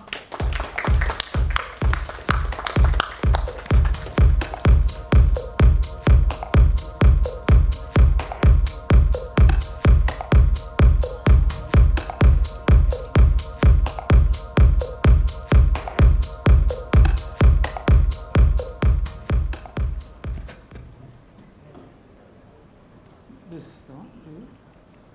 Okay.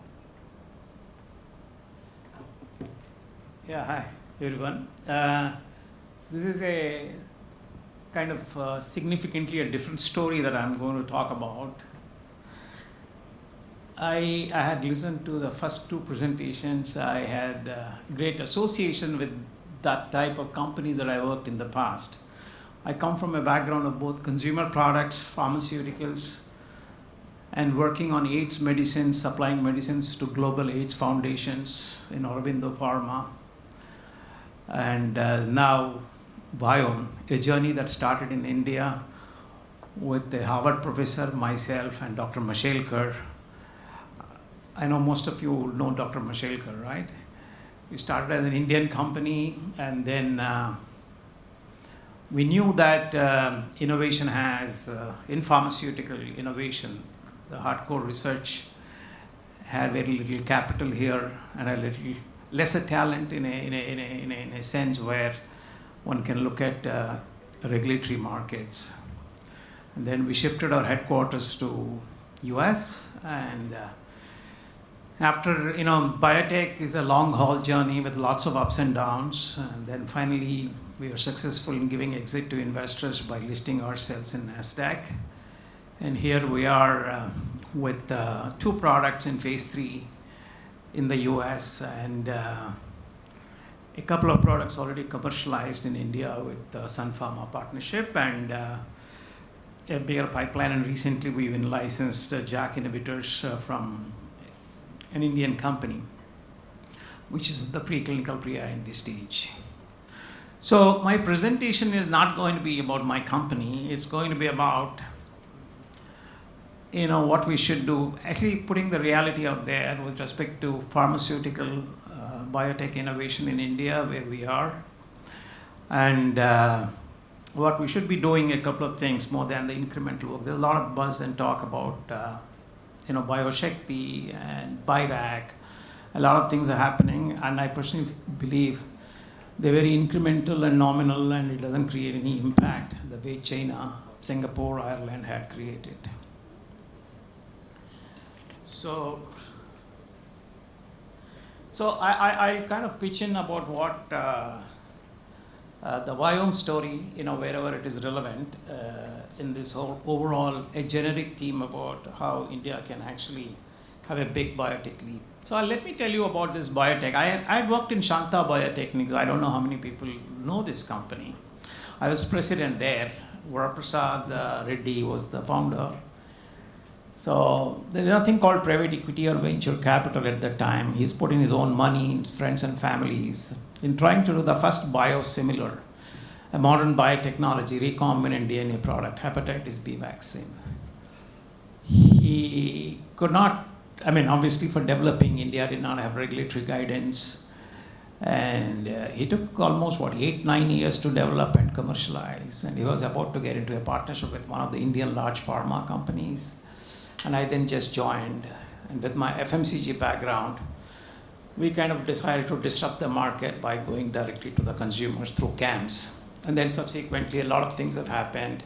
We invited, when Chandrababu Naidu invited Bill Gates, we had a meeting with him to make Gates specifically fund for Andhra Pradesh state for universal vaccination of hepatitis B, which never existed at that time.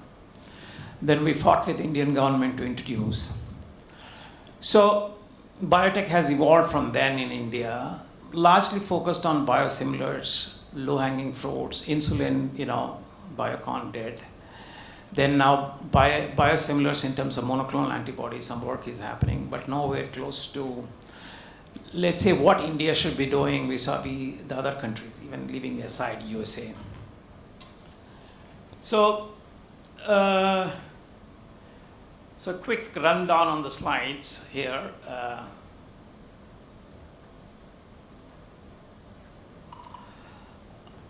Okay, so basically it's a $1.6 trillion of industry, the innovative medicines. And generics is a little more than $300-400 billion.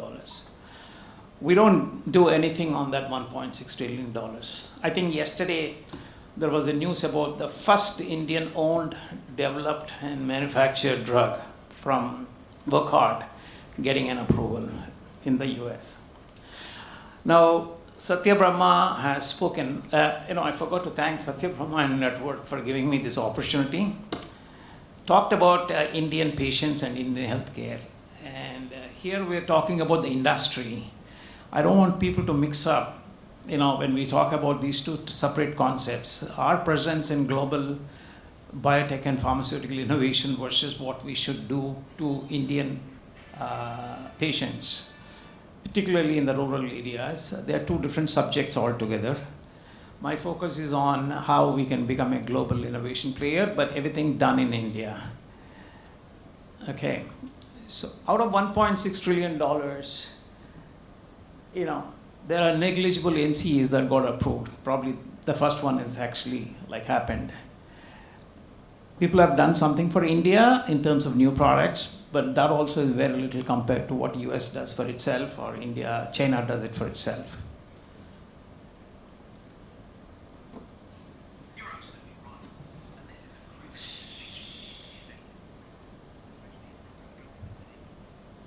Yeah, so we spend less than 2% of the global R&D spending. We spend because we are afraid of the risks involved. And why we are afraid of the risk involved? Because we don't possess what we call a 360-degree talent in understanding how one can attack innovative products for US and other regulated markets, as well as for India. There is a risk. You take the classical example of what Shanta Biotechnics had to face. He was literally bankrupt before a Omani foreign minister came in as a private equity investor, when nothing like a private equity or VC existed in mid-90s. So nobody wanted to do anything about new products because there's so much to do in generics. Easy win. You can turn around products within a year or even less than a year. It's a manufacturing game, sales and marketing game. Cost optimization, which is very good with the Indian entrepreneurs.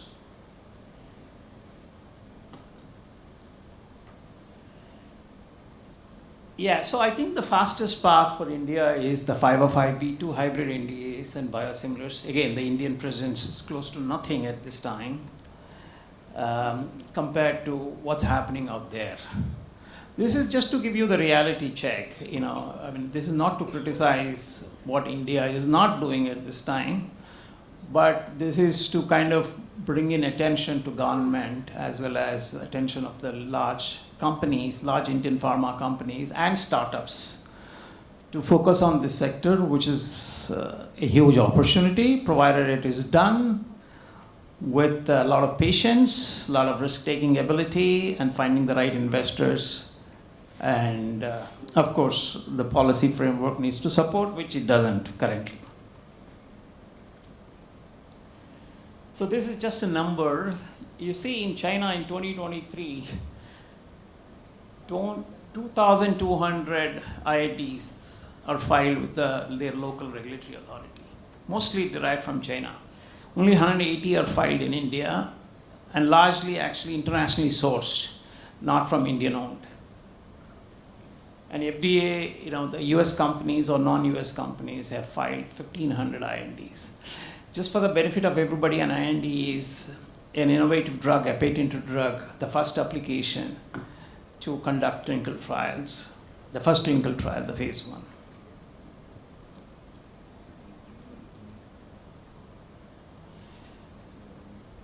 Yeah, so India currently spends $600 million on total R&D. This includes generic R&D also. I'm sure there's going to be innovative R&D is a small percentage of $600 million. India needs to spend $5 to $8 billion to even somewhere close to what China is doing or US is doing. But the question is how and who is willing to spend that money. There are some companies like Pharma and maybe Wockhardt, and a couple of large pharma companies who had, let's say, initially for the last 15 years in biosimilars or innovative products, 2 steps forward and 3 steps backward, going back and forth, but finally they're realizing importance of investments to maintain their leadership in global pharma space.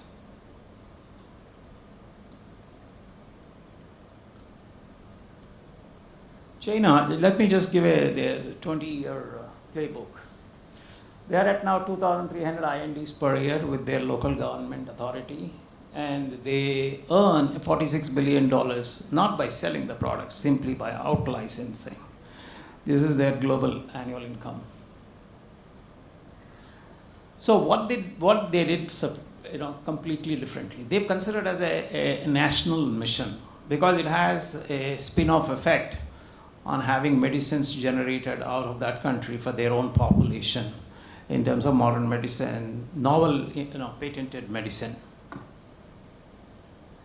And one of the biggest things that they did, which is what I'm going to propose, but in a modified manner, is sovereign-owned biotech parks with a complete free capital movement and free talent, global talent movement, and a lot of tax concessions, and a lot of the local province government support on various local facilities, including electricity and all. So they did 10 sovereign zones, bioparks. They kind of called back 7,000 scientists. They did all kinds of incentives from US who have done PhDs, who are part of the biotech and medical innovation system in the US. We have a lot of Indians who are part of, in fact, there are a lot of Indian companies with one product, two product in oncology, which are valued, listed in NASDAQ, which are valued multi-billion dollars, who have sold their products. There are funds run by Indian origin people, first generation, second generation, which are $3 billion, $4 billion biotech funds, who know how to evaluate these companies, who also what we call seed these companies, by taking professionals from universities and large pharma companies. So they did that. They called back funds, they called back 7,000 scientists, they reduced the tax to 15%, and it's a free capital movement, free talent movement, 30 days visa for 10 years, renewable 10 years, and obviously in the big city outskirts where people have no problems in living. That included their own Chinese people, that included Indians. They've actually taken from India some bright minds. And that included even what we call Americans. So where is India?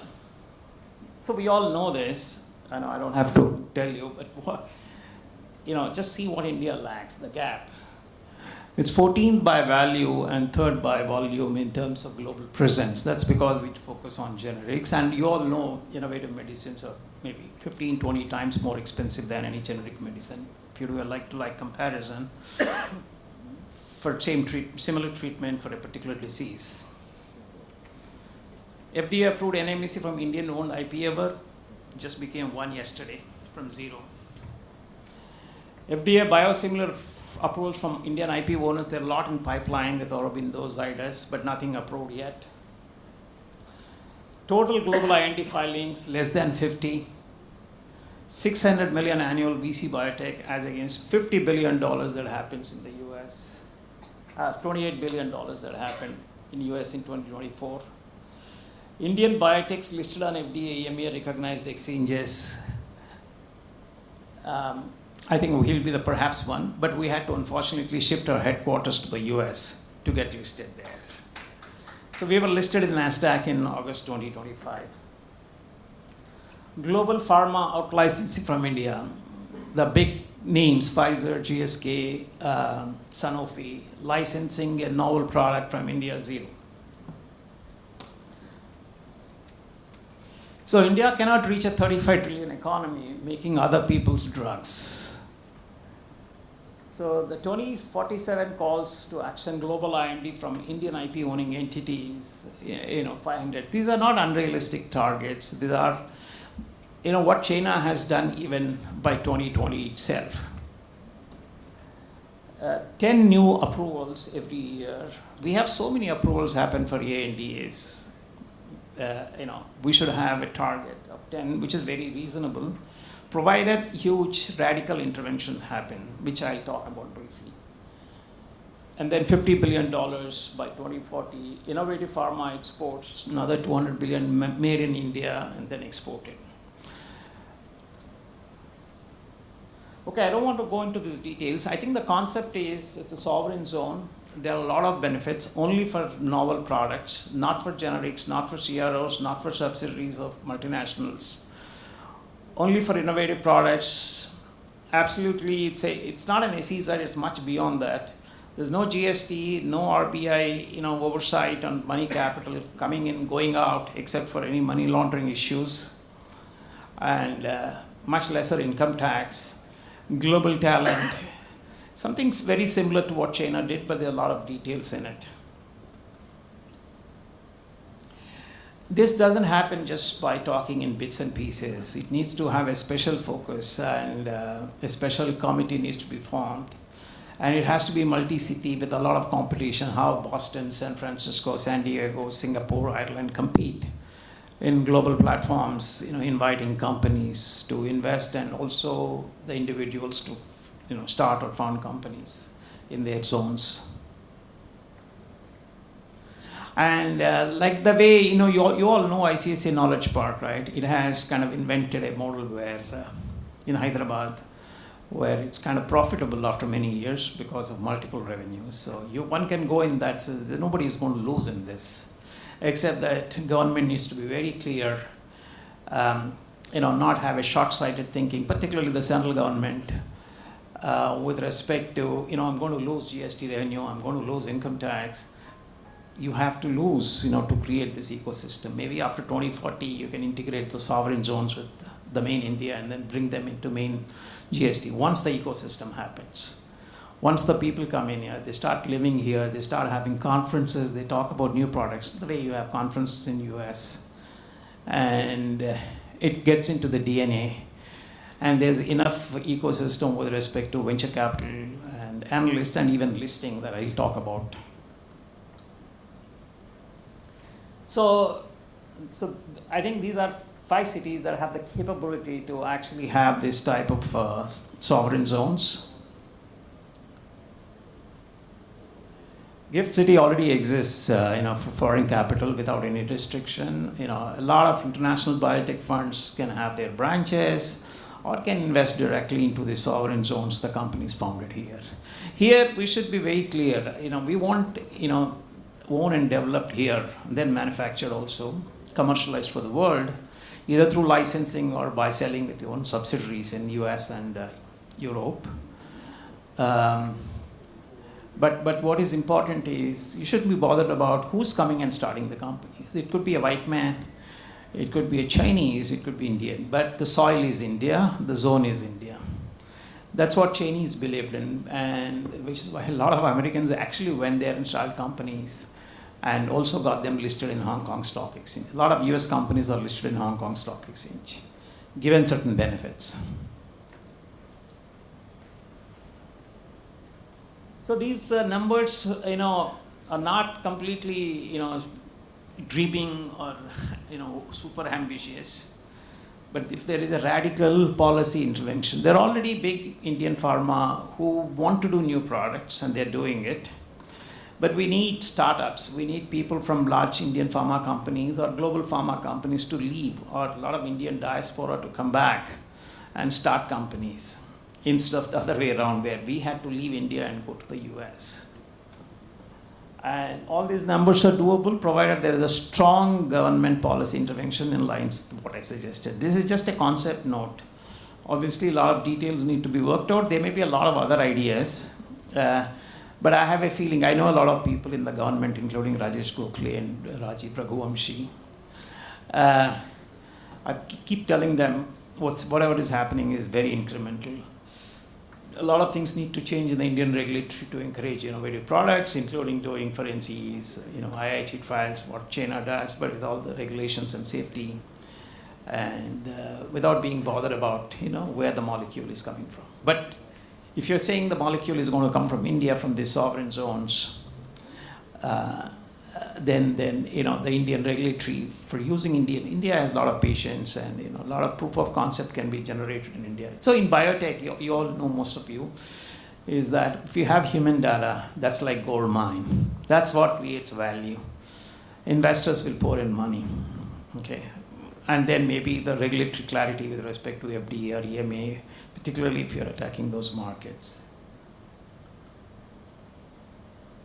Okay, this is some action plan.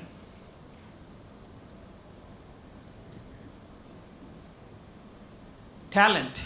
Talent is most important. Why the San Francisco, San Diego, Boston ecosystems have survived? Because of huge, talent infrastructure, universities. We have them, some of them already, let's say in some of these big cities like Hyderabad, Mumbai, Ahmedabad and all. But we need much more. And again, this whole biotech business, innovation business is fairly complex. And unlike, startups in other industries like consumer internet businesses and all, it needs, a lot of gray hair because of multiple complexities in development. Whether it is product development, clinical trials, toxicology, animal work, and most importantly, the complex regulatory, landscape, there's FDA or even Indian CSO. So a lot of people have to come together, and we need the talent. And here we need to look at, whether the talent is India, Indian diaspora, US people coming and working here, or anybody from anywhere in the world come and work here and, but develop in India is key. So India should become, probably in IT it is already becoming, with, you see a lot of US people working in India, and that should happen in biotech too. I know large companies do recruit non-Indians into Indian, to work in India apart from working in the international zones. And we need that level of competence to develop a new product and then have a significant pipeline. Okay, this is all reference from various sources. So the final summary is India has spent 50 years of making the world's medicine. It's time to own them. And so this, I have spoken in an ET conference, and I'm submitting this concept note to the government. Satya is helping me in that. And let's see what happens. And if the diaspora and the foreign talent, and if the sovereign zone happens, I think given the Indian enterprise and Indian risk-taking ability and Indian intelligence, we can soon, reach what China has done or even surpass them. Thank you.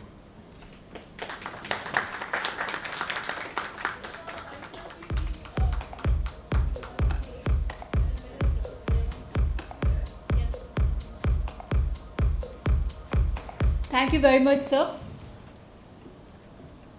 Mr. Venkat Neelavotla, for sharing your masterclass on global innovation. Thank you so much. And these were brilliant thoughts that you shared with us. Cross-border perspectives were amazing.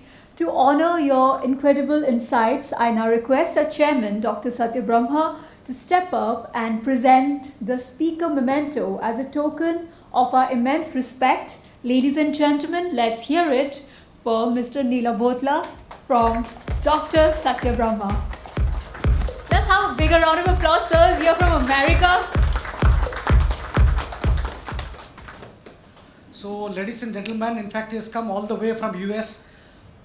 It's a proud privilege that you are with us. In fact, myself, I've initiated discussion with the Finance Ministry, with Nirmala Sitharaman, as well as Commerce Ministry Piyush Goyal. Is going to be the chairperson of the Healthcare Committee of Indo-US Corridors, where the distance between India and US and in healthcare, especially in the areas of where the fundings are concerned. So you are already occupying that post. We have already initiated a discussion. We want many more persons to come up like that. But my only concern is that you have gone to US, so we should do it here in India and make it big. But you've already told that, like China, India is the epicenter of innovations. So I think India is going to be the manufacturing hub which will supply to the world. Am I right? Currently it is with generics, but the idea is to develop new products and manufacture here, and also provide services for new products, which is already happening, but that can be scaled up. But my perspective is more about actually how do you own a product and develop it. That's where the maximum value. There's a little value. There is value in manufacturing. Yes, it provides employment. There are some margins. and there's value in CRO, CDMO services. But the real value, out of $1.6 trillion, the innovative companies, whether it's Pfizer, GSK, or small, mid-sized biotech, that is the sales. Let's say the gross margins are 70%. Probably the innovative companies keep the 50% and 20% they give it to the manufacturers and service providers. That's Right. a scale. Right. Give him a huge round of applause. If you develop them, you'll keep that. Yes, very true. 50% of the innovative medicines products value. Very true. Yeah, very true. Thank you. Just a minute. So here, it's a small token of appreciation from our side.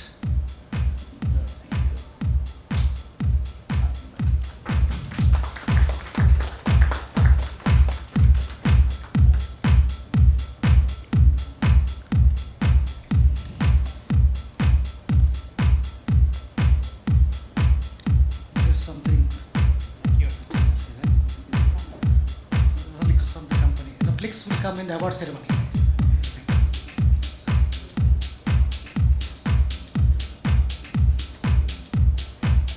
Thank you. Ladies and gentlemen, we will now be heading into our networking tea and coffee break. Please use this time to connect, collaborate and exchange ideas, and we shall return by 12:30. It's 12:15. So see you in some time.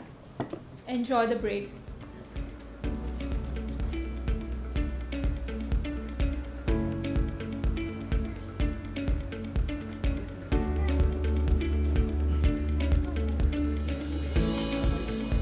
With each other. That's the prior agenda of this phenomenal event, that all the great minds come together, unite, exchange numbers and think what big can we do for our country, for the world. And that's what we expect from you. So ladies and gentlemen, we have another wonderful speaker. So I shall be giving you her introduction. I want to know if everybody is ready. I'm going to start then.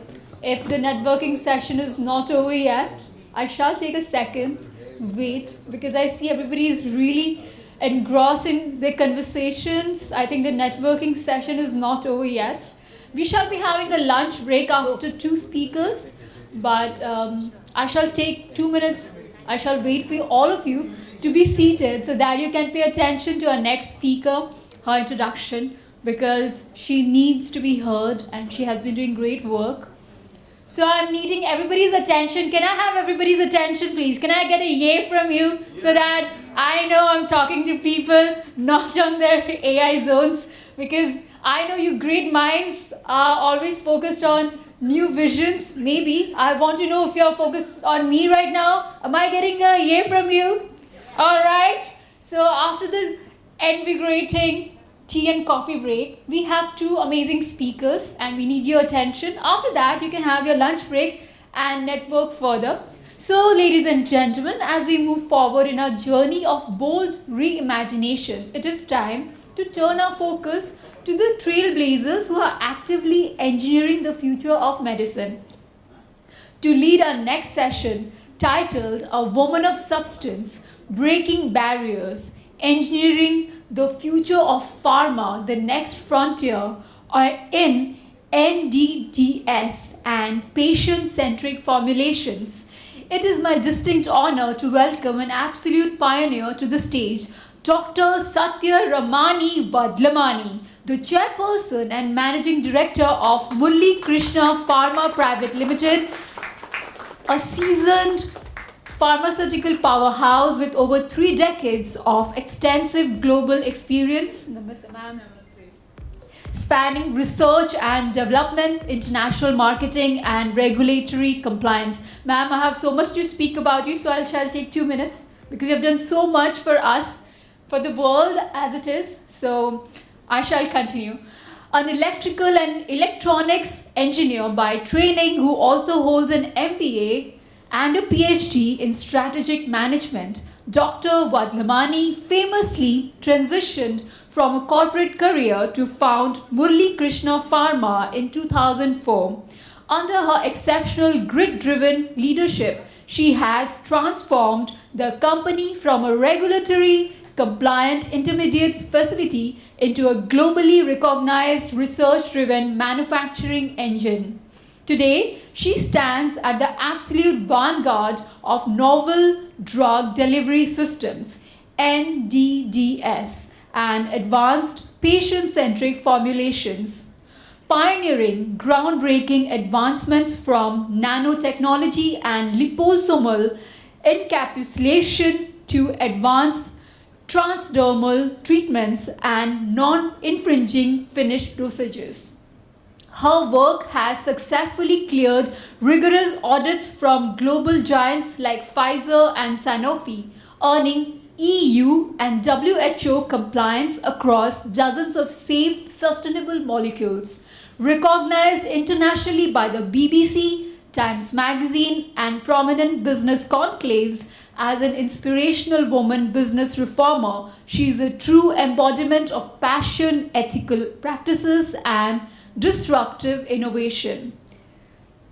Ladies and gentlemen, please put your hands together and give a phenomenal warm welcome to the chairperson and managing director of Murali Krishna Pharma, the remarkable Dr. Satyaramani Vadlamani.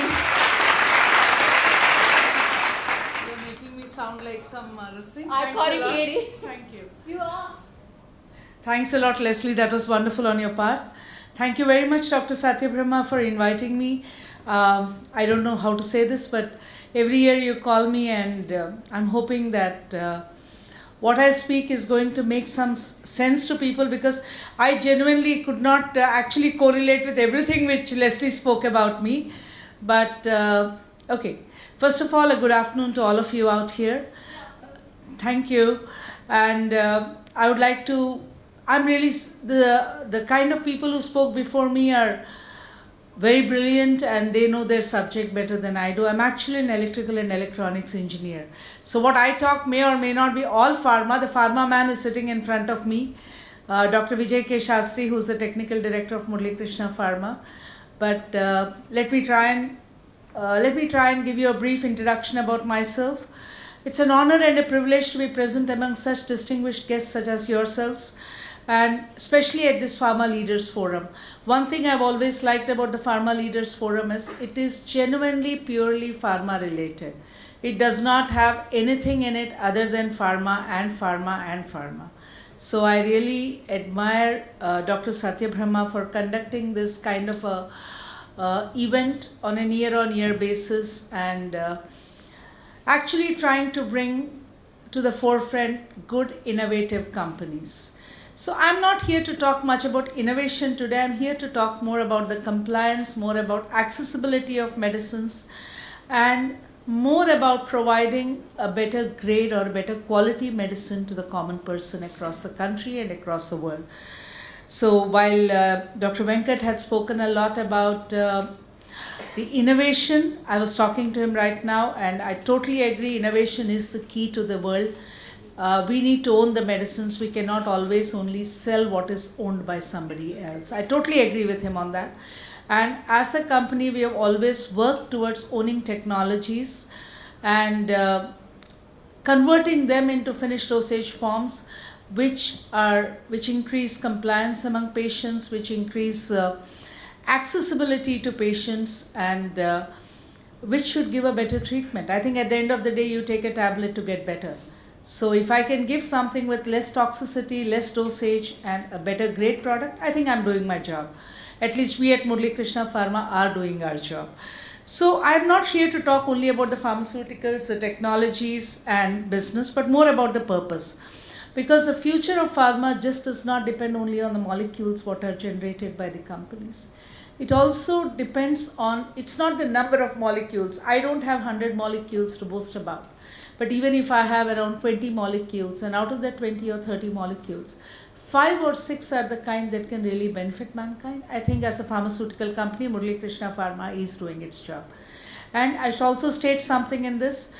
None of the directors in Murali Krishna Pharma are the kind who have come in with golden spoons. We are people who have come in from a background of working in the industry, understanding the lacuna that exists in the industry and trying to find a way to bridge the gap between what is existent and what we can provide. So that's exactly what Murali Krishna Pharma does. And the future of this kind of a medicine is purely and purely the onus lies on the novel drug delivery systems. Now, novel drug delivery systems is a word that is very loosely used by people for any and every product. But at Murali Krishna, we pride ourselves on one thing. When we talk about NDDS, we talk about encapsulation. As a company, we started with what is termed as a normal encapsulation, moved on to microencapsulation, and today we specialize in nanoencapsulation, liposomal encapsulation. We are trying to get closer and closer to that, what we call as the Shangri-La of medicine, where we can provide products that the body absorbs very easily. I'm not talking about biosimilars here, I'm not into the space of biosimilars, but I'm trying to provide formulations that can go through the barriers which are there in the skin, which are there in the human body, and deliver to the sites where they need to be delivered. And these formulations are generally, most of them, patient-centric formulations. Some examples we can always talk, like, okay, before I get to that, let me talk about the evolution of pharma. Where did pharma start from? For decades, it probably kind of concentrated on discovering new molecules, or put the new molecules into, put the old molecules into new bottles, as we say, old wine in new bottles. NDDS is more of old wine in new bottles, let me tell you. It is not, it's not what we call as path breaking, or it's not rocket science. We don't develop the chemical moiety. We develop the delivery system that goes with the chemical moiety, which allows the chemical moiety to be absorbed at the right place, at the right time, and give the right efficacy to the patient with the least toxicity and with the least problems with regards to compliance. So I think that is where we come from, and that's exactly where Murali Krishna Pharma tries to differentiate itself out from the other companies who are there in the marketplace today. Now, the transformative era which is there today is how best can you deliver a drug? What is your easiest mode of delivery of a drug? Where do we deliver this drug? How do we release this drug, or when is the drug supposed to be released? And how comfortably a patient can use it. Now, regarding where it has to be released, what time it has to be released, is a depending thing, depending on the drug itself. Depends on the pH where the drug is meant to be released. Depends on the number of times the drug needs to be released. A simple example of an NDDS could be a product like, for a heart patient who needs to take 5 or 6 different drugs in a day. If a combination drug could be provided in a sustained release format, which should release at different pH of the human body, so that at different points or time points the drug releases, the person need not remember to take all the 5 products. He'll be all right. He can take that 1 product or 2 products and still be fine. So this is where novel drug delivery system comes in. Again, we are not the pioneers in NDDS. There are big players.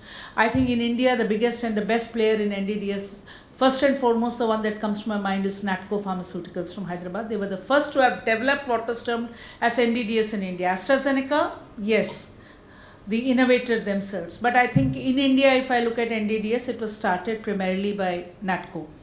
And after that, a lot of companies got into the fray. So this is what we are doing, and this is where we come from. Now, what is breaking barriers all about? People talk about breaking the glass ceiling and climbing, and I don't think I've done all that. In fact, when Leslie says I've done too much, I really wonder what have I done. Because every morning I get up, I realize there are a lot more things I can do. I mean, I'm always reminded of one beautiful line by an English poet, Robert Frost, which says, "There are miles to go before I sleep. Woods are lovely, dark and deep, but there are miles to go before I sleep, and miles to go before I sleep." So at 62 today, I still find that there are a lot more miles still left in me. And I'm sure the same can be said about Dr. Shastri, who is 67, and we are still working. And I don't think either of us have ever thought about what our retirement plans are going to look like. I don't think we've worked out a retirement plan as yet. So what makes women separate when we come to any industry? Let's not talk about pharma alone. What is it that women bring on the table? People say that women work from the left side of the brain, men have the right side of the brain. But what I say is it's a combination of the two that creates any industry. It's not women alone, it's not men alone. And there was a beautiful example given to me. I don't know if I mentioned this in the past, but I had attended a STEM conference in UAE where there was a lovely example. There was a production engineer, a lady who had come in, and she was asked, she was heading the production department of a engineering firm, and she was asked what difference did she find between the men and the women. I mean, did she find the women engineer better or the male engineer better? She had a wonderful answer to it. She said, if a machine breaks down and I call both my woman engineer and my male engineer to me, and it's urgent that the machine restarts immediately, because if the machine doesn't restart, I'll have a loss of productivity. And she says, next morning the lady comes to me, she's not slept throughout the night, but she's come in with a solution which may take time, but which will ensure that the machine does not have a problem again, at least not in the near future. The man would have tied the strings together, started the machine out, knowing fully well maximum it will last for another 4 to 5 days, but the machine would have started. Now what does it state? As an entrepreneur or as an industrialist, I need both. I need the long-term solution, I need the immediate solution. So you need the men and the women to make something work in an industry. It's not the women alone, it's not the men alone. Now, what do women do? And why is it that women need to prove themselves? I never had to do it, but I do hear a lot of times women say we need to prove ourselves a lot. The reason is that people expect a lot more from women. You have those ads which show a woman with 5 hands making a dosa with one hand, a medu vada with the other hand, and MTR advertises that. I think a lot of people would have seen that ad. So you're trying to say that a woman is a superhuman being. She's not. She's another person. But yes, she probably comes more stronger on the empathy, on the emotional quotient. So these are areas where a woman would probably be more of a, let me put it this way, she's a multitasker. She does a lot more things than the men do. And it's not that I'm degrading the men in any way. Please do not get me wrong. As I said, a man is as much important in anything as a woman is. But yes, a woman probably carries more empathy in her, and that's where people can relate easier to a woman compared to relating to a man. And what happens with a woman is we naturally understand patient realities. We understand that the child doesn't like a bitter medicine. We understand that the geriatric cannot take something which is so big that it doesn't go down their throat. Because we are dealing with those people on a day-to-day basis. As women, we generally have to have that empathy. We have families. All of us, while we do our jobs, we do our work, we also need to deal with the family at any given point of time. And I think that's where the empathy in women is a lot more. And they understand the patient's needs better. So today when I make a product, if I'm making it for a pediatric category patient, trust me, I'll make a similar one for the geriatric category also. Because the geriatric category is very much similar to that of the pediatric category. Maybe the dosage is higher in the geriatric and the dosage is lower in the pediatric. But the kind of a delivery system which I'll provide will remain common. I'll give you an example on this. We work on glaucoma. Now, glaucoma basically is more of a geriatric related issue. Now, what happens is the current drugs which are there, which treat glaucoma, are products like brinzolamide, dorzolamide and all, which are given. Now, the problem with most of these products, nothing against them, but the trouble is that they cause a blurriness of the eyes that remains as far as 3 to 4 hours in the patient. Now, imagine an old person who's already having problems in terms of their walking, in terms of their stability. You are asking this person, you're putting an eye drop into that person's eye, which is going to create a blurriness for around 3 to 4 hours. In the hospital, you force him to put it or force her to put it, or you put it in their eyes, they take it. After they go home, what happens? They don't take it. They don't put it because they're uncomfortable. Now, why does this happen? This happens because of the lipophilic layer, because of the particle size of that product. And trust me, this product was not developed by me. I give full credit to Dr. Vijay Shastri for this because he worked on the glaucoma-based products of Murali Krishna Pharma. So what happens is that when you put a product which has a particle size which is big, the tear gland burst occurs. That's a human eye, the human brain and the human eye and all are made to protect anything from entering the cornea. So it tends, the tear gland burst occurs and the tears come down and the drug gets dropped off. So you're giving a larger quantum of drug to the patient and keeping him in a kind of a trouble spot till the time the drug enters the eyes. What did we do in such a case? I didn't do any rocket science technology. I don't think MKPPL did that. But what we did, we started bringing down the particle size. We changed the conventional process of making the product.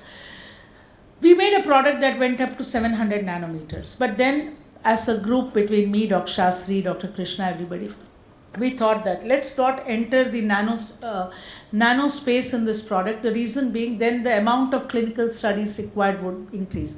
Now that's where I come in from when I say that it's not just about innovation, Dr. Venkat, it's also about having the funds to fund the innovation. As of now, whatever funding we have done on our own. But when it gets to the next range of funding, which includes what we call as the clinical trials, multi-layered, phase 3, phase 4, you need partners to be able to do that kind of work, which unfortunately we have never had those kind of partners who believed in R&D much. For them, R&D is a way in which you can get better investment into a company. Better investment in the sense that when they sell out their stake, they get somebody else who's willing to pay more money because there has been R&D pumped into the company. But what we did, we said fine, while we won't go to the nanometer, let's get down to less than 2 microns. As long as I'm in the micron space, as long as I'm following the Q1, Q2 formula of the innovator, but I'm giving a particle size which increases the time taken for the tear gland burst to occur, I am doing a lot of difference. And the brinzolamide developed by Murali Krishna Pharma, I can very proudly state that the blurriness is not beyond 10 to 15 minutes. Now, where are we when it comes to 6 hours, 7 hours versus what we are talking about? So that is exactly where MKPPL comes in, and that's what we do. So when you deal with older people, you understand what their problems are. Then we come to another area where we worked on, and that was technology when it came to iron. Iron is the biggest deficient product in the Indian people today. I won't just say Indian, I would say all over the world, because WHO has categorized iron deficiency as an endemic. Everybody hears about the word epidemic, but very few people are aware of the word called endemic. And endemic is basically an equivalent, and in fact, a bigger problem than are the epidemics. The reason is these are continuous, they don't stop. So you have more than 70% of the people in the African subcontinent, 70% of the women in the African subcontinent, 65 to 66% of Indian women and the subcontinent women, and around 55 to, let's say around 50 to 55 in the rest of the world. These are women suffering from anemia. Now, why are they suffering from anemia? The entire world gives you free drugs, right? You get free drugs all over the world for this product. Still, why is anemia a major problem when it comes to people? The reason behind anemia being a major problem is compliance. Women do not like taking the iron supplements which are given orally to them. The reason being they cause gastric irritation. First pass metabolism, the iron converts itself into a salt which is not digestible by the human body and causes either diarrhea or constipation and nausea. The metallic taste gives rise to nausea. Now, a pregnant woman is already going through her own complications. So would she really like to take these pills what you're offering her? She won't. And in countries like India and all, other than this, leaving the city population alone, how many women go for the regular checkups when they are pregnant? They don't go. And by the time they go, their hemoglobin levels have dropped to such a dismal level that then they have to be given an injectable form, either iron sucrose, iron dextrose, or probably a ferric carboxymaltose. These are the injections that are given. These injections come with their own price, not the money. I'm not talking about money here. I'm talking about the allergies that can come in, so you're given very small quantum so that you don't have the problem when it comes to taking that product. So these are what are called emergency solutions that are given. But despite all these solutions, statistics state that 50% of the pregnant women die during childbirth. And this is statistics of WHO. Again, not my statistics. I don't do statistics. But this is statistics of WHO. And isn't that a horrible thing when the world has evolved so much? When you've got cures for practically every disease, you're not able to find something which can help and prevent childbirth, deaths during childbirth. And children born to anemic mothers are bound to be anemic. So anemic children grow up to be anemic adults. So how can you stop this? Yes, we had a reduction after the Anemia Mukt Bharat scheme came into India. There was a reduction, but it's still very less. The distance to be traveled is a lot more. That's where we came in with a product that was a transdermal delivery of iron. It's the first in the world, patented by Murali Krishna. We are planning to take it into US and all other countries as well. It is a product that's a combination of nanoparticles of iron, folate, D3 and B12, liposomally encapsulated, lyophilized, blended into a lotion base, applied on the skin once in a day post-bath. And the studies, whatever we have done, are showing that the incremental hemoglobin goes to around 1.5 units in a span of 1.5 months. That is, and again, this is not a lifetime, it's a prophylactic treatment, but not lifetime. We say take 6 250 mLs of it spread over a period of 4 months, and you will not turn anemic. At least you will reach the 12 or 13, whatever is the average required. You will not turn anemic unless you come up with a major illness, sickness or an accident where your hemoglobin can go down. The reason behind it being that iron is the only product that actually has depots all over the body. So even if you are not anemic and you applied this, it will only go into the depot and get utilized by the body as and when it requires. So I'm talking about compliance, I'm talking about empathy, I'm talking about problems. So if as an industrialist or as somebody who's working both in the R&D segment and in the providing a solution, I think pharma as an industry needs to come up with solutions which are not generic. I mean, a paracetamol tablet given by any brand name is still only a paracetamol tablet. It doesn't change itself. It is a necessity. If I'm running a fever, or if my child is running a fever, I'll first give it paracetamol. I'll not look for the long-term kind of a solution. But some areas where we can avoid what are called as quick cures and try and come up with something which is more long drawn, I think we're all doing a good job of it. And that's where we come in. When science is combined with compassion, true innovation really begins at that point. And I think compassion is the need of the hour. And I think from compassion, a lot of innovation will always come up. Only thing is how best to fuel this innovation, how best to channelize and take this innovation to the rest of the world is a question mark where we are also working. My background has been in pharma and marketing all over the world. Our plant is European Union approved. It's approved by variety. Other than US FDA, we are approved by practically most of the MOHs across the world. We are supplying to different parts of the world, including Europe. We have done a lot of R&D projects for US. We have actually done R&D projects for US where we have earned money into the country getting that kind of money. So we are Make in India, Sell Abroad. Yes, we are a part of that bunch of people who manufacture for the world. But yes, we also have products where we own those products and we would like to take those products across to the world. Because we believe that we are not just trying to make money. Everybody is in the world to make money. There's no free lunch. And that's a quote which I always believe in. But at the same time, if you can give something back to the society, if you can do something which will help the people across the world, I think we have actually broken the glass ceiling with that. And again, it's not me alone there, it's a team out there, it's not me. I have probably been more of a spokesperson, but I think the people who have done the development, the people who have worked alongside. I mean, I still recollect my parents. My father was a professor of physics, but he came down to after retirement, he was the man who stood in the R&D along with Dr. Vijay Shastri and worked alongside him. And he was the one who came up with algorithms and software which could actually, in those days, and I'm talking about 2005, 6 and 7, when that kind of software didn't exist, you didn't have an AI in the world. He created a software that could actually depict assay, RS and dissolution based on proper software program. So he knew that if you are using this API, this batch, this one, he could exactly simulate and tell what would be the RS of that product. And that is RS, assay and dissolution, which is not very easy. That was because he came from a background of mathematics and physics and chemistry, so he was able to do it. But I'm only trying to tell something that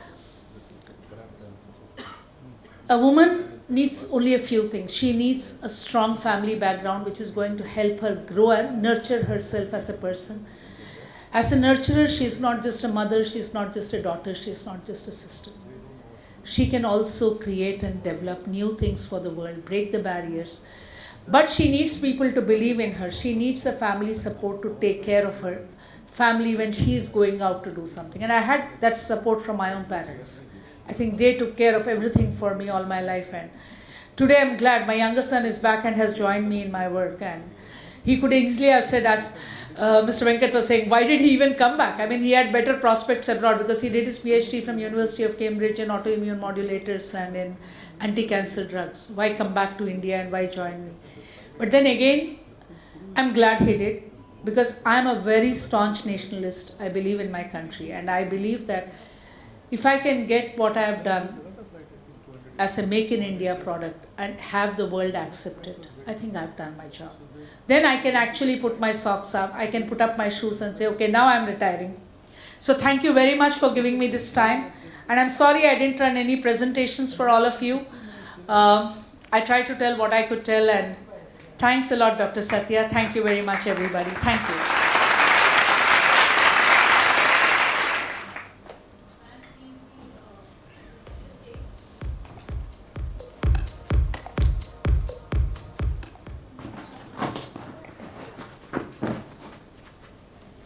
What an absolutely brilliant masterclass presentation, Dr. Vadlamani. Thank you for showing us exactly what it means to push the frontiers of NTDS and for proving that when exceptional engineering meets patient-centric vision, the future of healthcare is limitless. Ladies and gentlemen, another immense round of applause for Dr. Satya Ramani Vadlamani to formally acknowledge this outstanding contribution and to honor a true woman of substance. I now have the distinct privilege of calling back to the stage the architect of our vision. Ladies and gentlemen, Dr. Satya Brahma presenting a speaker memento to Dr. Vadlamani. So this is why I always tell, she has always been a wonder woman. And I was speaking to Mr. Venkat, who's flown down from US for the Vyom Therapeutics. She's telling this is what happens in India. She has developed a fantastic product, but she's not able to commercialize it. I think Venkat is going to take it abroad for all what she has done. So this is a wonderful example how the ideas meet together and how the products travel across everything. So thank you, Venkat, for those kind words, and you're taking really Make in India products abroad actually. And it was a wonderful presentation, Satya, to have you with you. It's always a pleasure. It's a small token of our appreciation for your fantastic journey as a woman entrepreneur.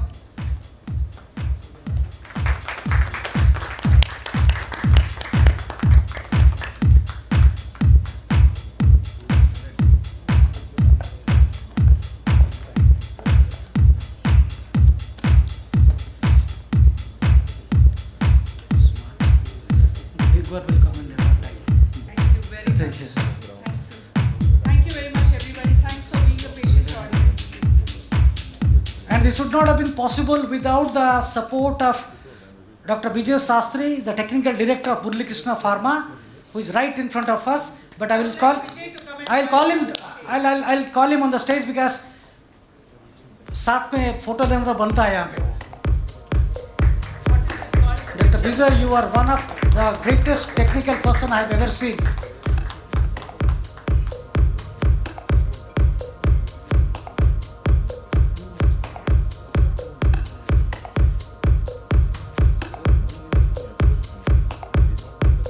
But one thing Dr. Satya did not reveal to you that actually they are going for an IPO, but I don't know when they are going. Am I right? Not so soon. Long way ahead. Okay, all right.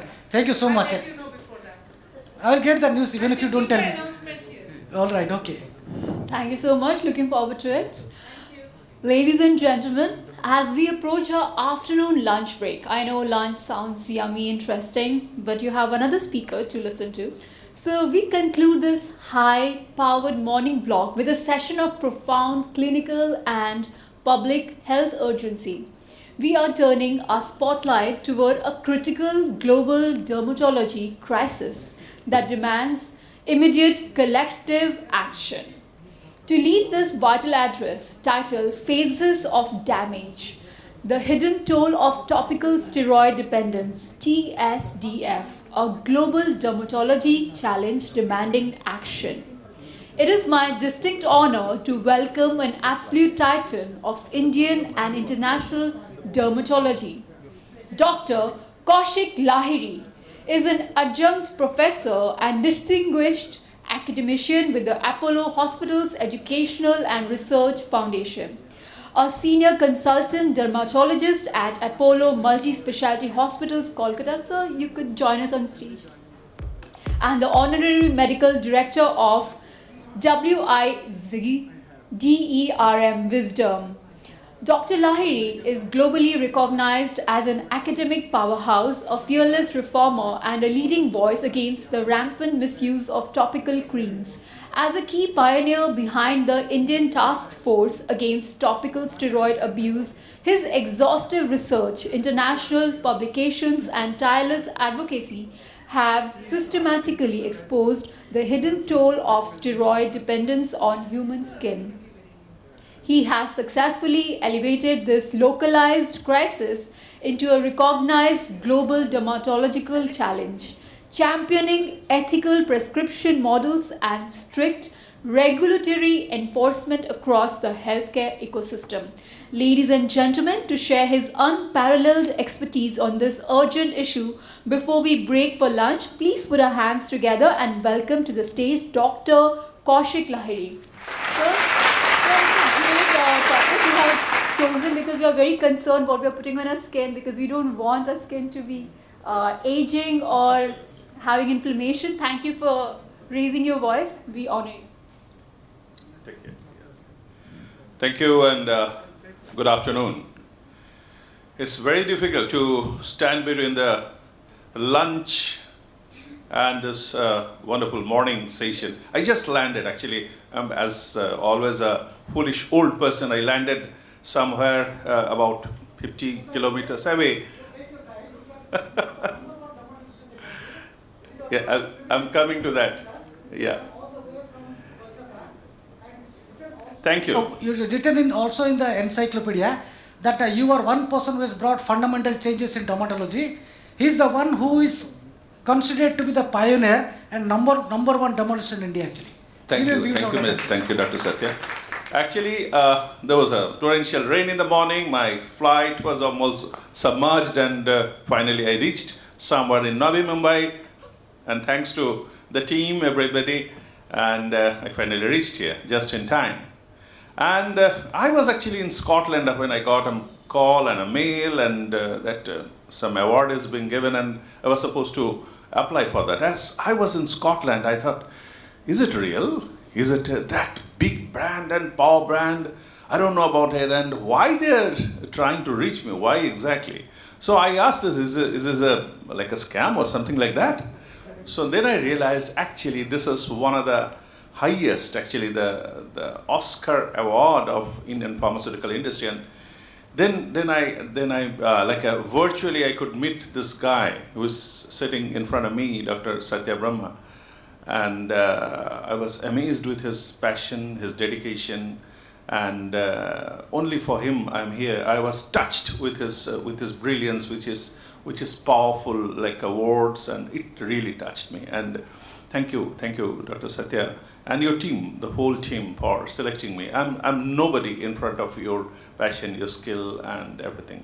And all the industry leaders are sitting in front of me. I'm really surprised to see many faces whom I know for years and decades, especially my friend another Satya. We are friends for last 3 decades. Thank you for being here. So last 3 decades. Yes. So decades matter. So we're coming to the subject. Why we are here, and. So what's the issue actually? So issue is this, and I must give a word of caution that before the lunch, this will not be a very pleasant discussion, because this is the dirty underbelly of Indian pharmaceutical industry. I'm sorry, many of you may be attached to the brands. I'll discuss one by one, and I'm very blunt about it, because now I know I have a friend here. Yes, yeah. With me, yeah, who is basically an investigative journalist.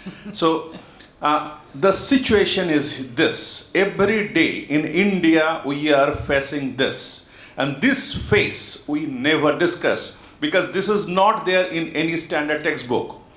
You never know this is not a disease.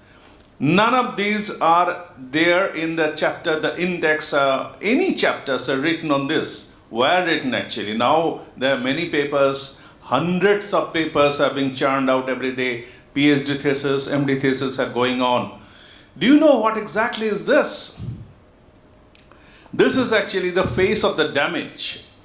The hidden toll of topical steroid dependence, or TSDF. I'll come what exactly TSDF is. A global dermatology challenge bending action is a landmark movement of Indian dermatology. The background is unsupervised use of topical corticosteroid in India, and it's misused as a fairness cream, that is one part, and is a topical steroid dependent or damaged face. Unfortunately, my name is attached to it because many times I'm being introduced. The next speaker is Dr. Kaushik Lahiri, who started steroid abuse in India. I'm sorry, I did not start steroid abuse in India. I just wanted to make everyone, hey, there is an elephant in the room, we are not looking at it. So, unscientific and unethical steroid antifungal antibiotic cocktail creams are sold over the counter and misused an antifungal cream. That is the best. So you all of the leaders of pharmaceutical industry, look at this. This is the Drug and Cosmetic Act. And this is the Schedule H, real stuff Schedule H. And what it says, that these products are actually the red line product, clobetasol, clobetasone, fluticasone, and you have your background in pharmacology, you know what these products are, the mometazone, and none of these drugs are enlisted in the list of Schedule H are supposed to be sold without prescription, right? But the reality is, unfortunately, all these are sold freely, over the counter, all over the country, without any prescription, just like this. This is somewhere in the Latin America, they get arms for free. You don't need any license. In India, you'll get this. This is somewhere in Maharashtra. The weekly market, you'll get everything, all kinds of, jo bhi dawa hai, mil jayega. Without who cares about a prescription? Look at this. Our team unearthed this. This is the platform number 1, New Delhi station. Bookstall cum chemist corner. Available only the basic medicines who do not require any medical practitioner prescription, right? What is there in that yellow box? We have a product called 4-Derm. You know what 4-Derm is? It's a combination of, I'll just take the name, I'll be very blunt. You can sue me directly. And the 4-Derm is a combination cocktail of steroid, leaden, antifungal, antibiotic, and जो भी हो जाए, लगा दो 4-Derm, उड़ जाएगा, ठीक हो जाएगा. नहीं, ऐसा नहीं होता है. So, we did a nationwide, countrywide study in 12 centers, from Chennai to Bangalore to Hyderabad, everywhere, in Calcutta, in the armed force medical colleges. And the results were startling. We got 60% of the patients are using topical steroid without any doctor's prescription. Forget about dermatologist. Only 26% are actually using with a dermatologist prescription. And these are the cell status prescription, the regulatory problems of topical steroid. 82% of the sale of all topical medicines are steroid. This is a staggering figure, like unbelievable numbers. The financial stakes, this is 2013, much before the India started shining. And it's a 1,400 crore rupee market, and it's increasing 16% yearly. You know much better than me, these figures are very close to your hearts, not mine, I'm a doctor. 1,400 crore with an annual growth of 16% has become a 22,000 crore in 5 years. Now it is much more. And there are more than 1,200 brands of topical steroid sold in India market. It's highest globally. Nowhere in the world you will get this kind of mad marketing with a single kind of salt. And these are the products. Biclobethazole, neomycin, clotrimazole with a 152 crore. This is 110 crore, 120. This is old figures. Now they have all crossed 150 to 100 crore. According to IMS Health data, the dermatologists are most natural prescriber. We have the steroid responsive dermatosis, where we are supposed to write steroid definitely, ethically, psoriasis, lichen planus, discoid lupus erythematosus, vitiligo, we are supposed to write. We have our training to use and how to use, when not to use.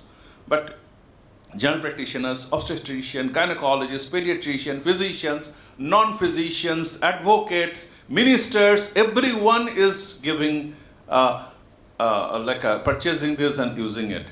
So this is again a sales figure who are actually using this. Now these are the products. These are the products. You can take a photo. There's no problem.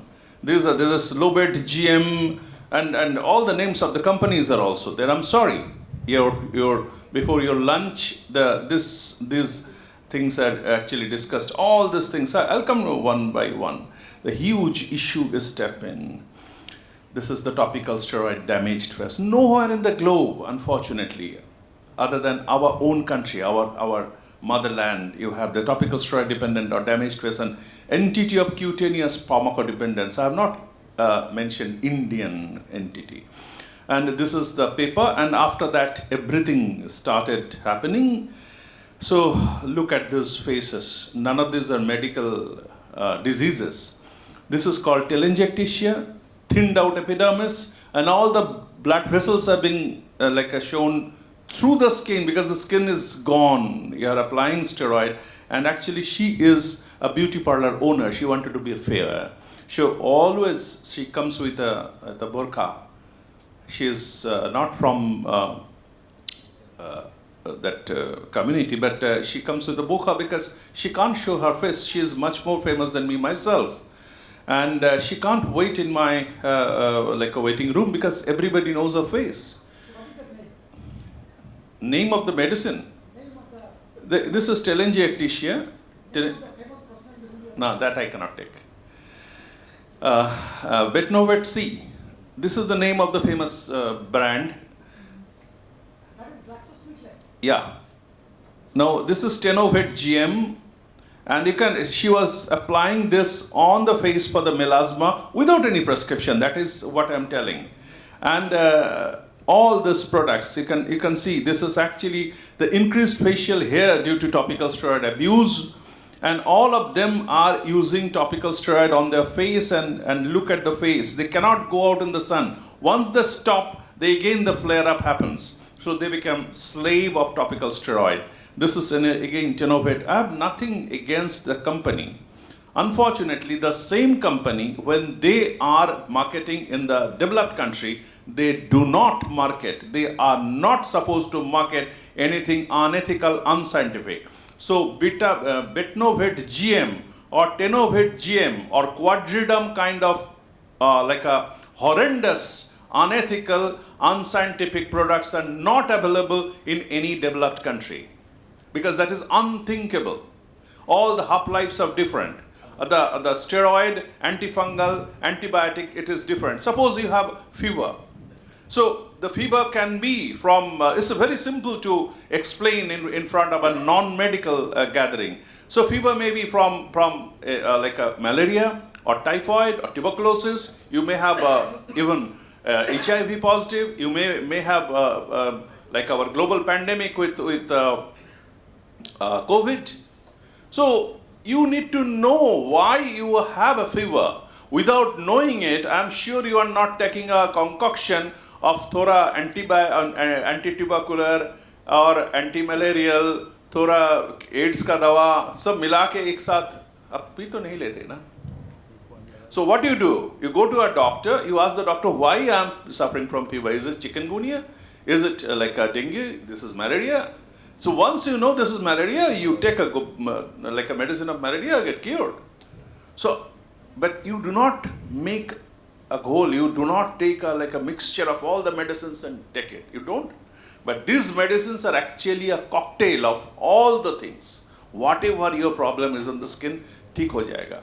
But it does not happen that way because just look at the faces. These will get more and more horrendous, and these are all steroid-induced facial hairs that we call. This is no scars. In India, the scar means pigmentation, unfortunately. Dr. मेरा एक scar हो गया यहाँ पे.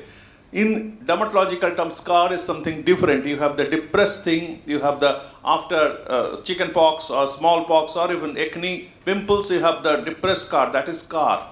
Not the pigmentation which happens. And this unfortunate product is, the brand is No Scar. We are discussing about brand, this is a wrong branding. No Scars is a huge brand. We sued and we are having a legal battle with No Scars, our association is having. IADVL, 18,000 doctors are with us. This is the No Scars. And other than this, Sofradex, the old Sofradex, the dexamethasone using for long, you are using for 6 months, you are not supposed to. And look at this horrendous face. This is not just pimple, acne, this is all done by steroid. And this boy did not even know that she is applying. And this lady having melasma, and she has been prescribed by a GP the most potent steroid to apply on the face, and this is the result. We don't know how to treat because nothing is written in our textbook. Because this disease is not there in any developed country. So how to treat? It's not written in any textbook. So we had to like a chart. It's a new, you are entering a forest. There is no map, no Google map. You don't know what the name of the disease is. We had to chart our own map. We had to create our own pathway through it. And so this is the battle we are fighting. I'll show you one by one. Just look at this horrendous faces. And sometimes we used to shield. Now we don't shield the name of the medicine. I'll show you. And this lady was using some cocktail combination to increase the glow factor of her face. She is 75 only. I have nothing against a lady of 75, but she was trying to increase the glow factor. And there was a local chemist who is supplying the medicine one by one, knowing fully well this is ruining her life. And this is the periorbital dermatosis. Again, all are slaves of steroid. Steroid is not bad actually. Steroid is like a atomic power, Mr. Satya. Steroid is just like an atomic power. So if you use it properly, you can make the whole of dark continent Africa with a absolutely enlightened with a light electric. But if you use it badly, it will create a Hiroshima or Nagasaki, what we are witnessing in India. So that is why the atomic energy is not bad. Steroid is not bad. It's a boon to our subject, to the human civilization. But it all matters how you use it. This fungal infection on face, when we were students, we never got this kind of face in our patients. Because this is happening in the last 20 years. And unfortunately, what we can do, we can tell these are the potent, super potent steroid we should not use in combination. No steroid needed to cure a fungal infection. I'm sorry. Absolutely no steroid needed. Only a antifungal is enough. And no steroid is needed for a impetigo, a bacterial infection. No steroid is needed. This is a herpes zoster. Sarfajasen is not needed. I'm taking the brand name. That is a combination of neomycin and beclomethasone and clotrimazole, how it can help a viral infection like herpes zoster. Just tell me. And it is applying, unfortunately, and it's increasing decreasing the local immunity and increasing the viral load. And a village quack, this patient is unfortunately 2.5 years, and look at it. Betamethasone, Betnovate GM is 3 times a daily for 30 days. Can you see that? This, just have a look. This is the dirty underbelly of Indian pharma industry, which we do not discuss. This girl is just 2.5 months. You know why her mother was applying Betnovate GM all over the body? To make her fair. This, whenever I am uttering this, it's goosebump. When I asked, Madam, why you are applying this? She told, it's a girl child. I need to marry her someday. So I need to make her white. I need to make her Gora. So this is the meanness which we do not discuss. Forget about any 5-star hotels. Anywhere we do not discuss. And this is a 8-year-old boy, 5-year-old boy, and yeah, thank you so much for you. How do these regulators actually give license to them? We have to take them to the court for this kind of unethical practices. That is your So job, this is a breaking news which is coming from this leadership summit, that what he is telling is actually causing a tremendous harm actually. This we must take on them. This is the horrendous brands, No Scar, Pandem Plus, and so look at the faces. And Lobet GM, by a very reputed company, and this is the face of Lobet GM, Quadridum NF, again by a very reputed company, and they were applying Quadridum NF, Betnovet GM, Bitamil GM, and all these products, and this kind of horrendous fungal infection. Now in India we have a fungus brand, again is a brand.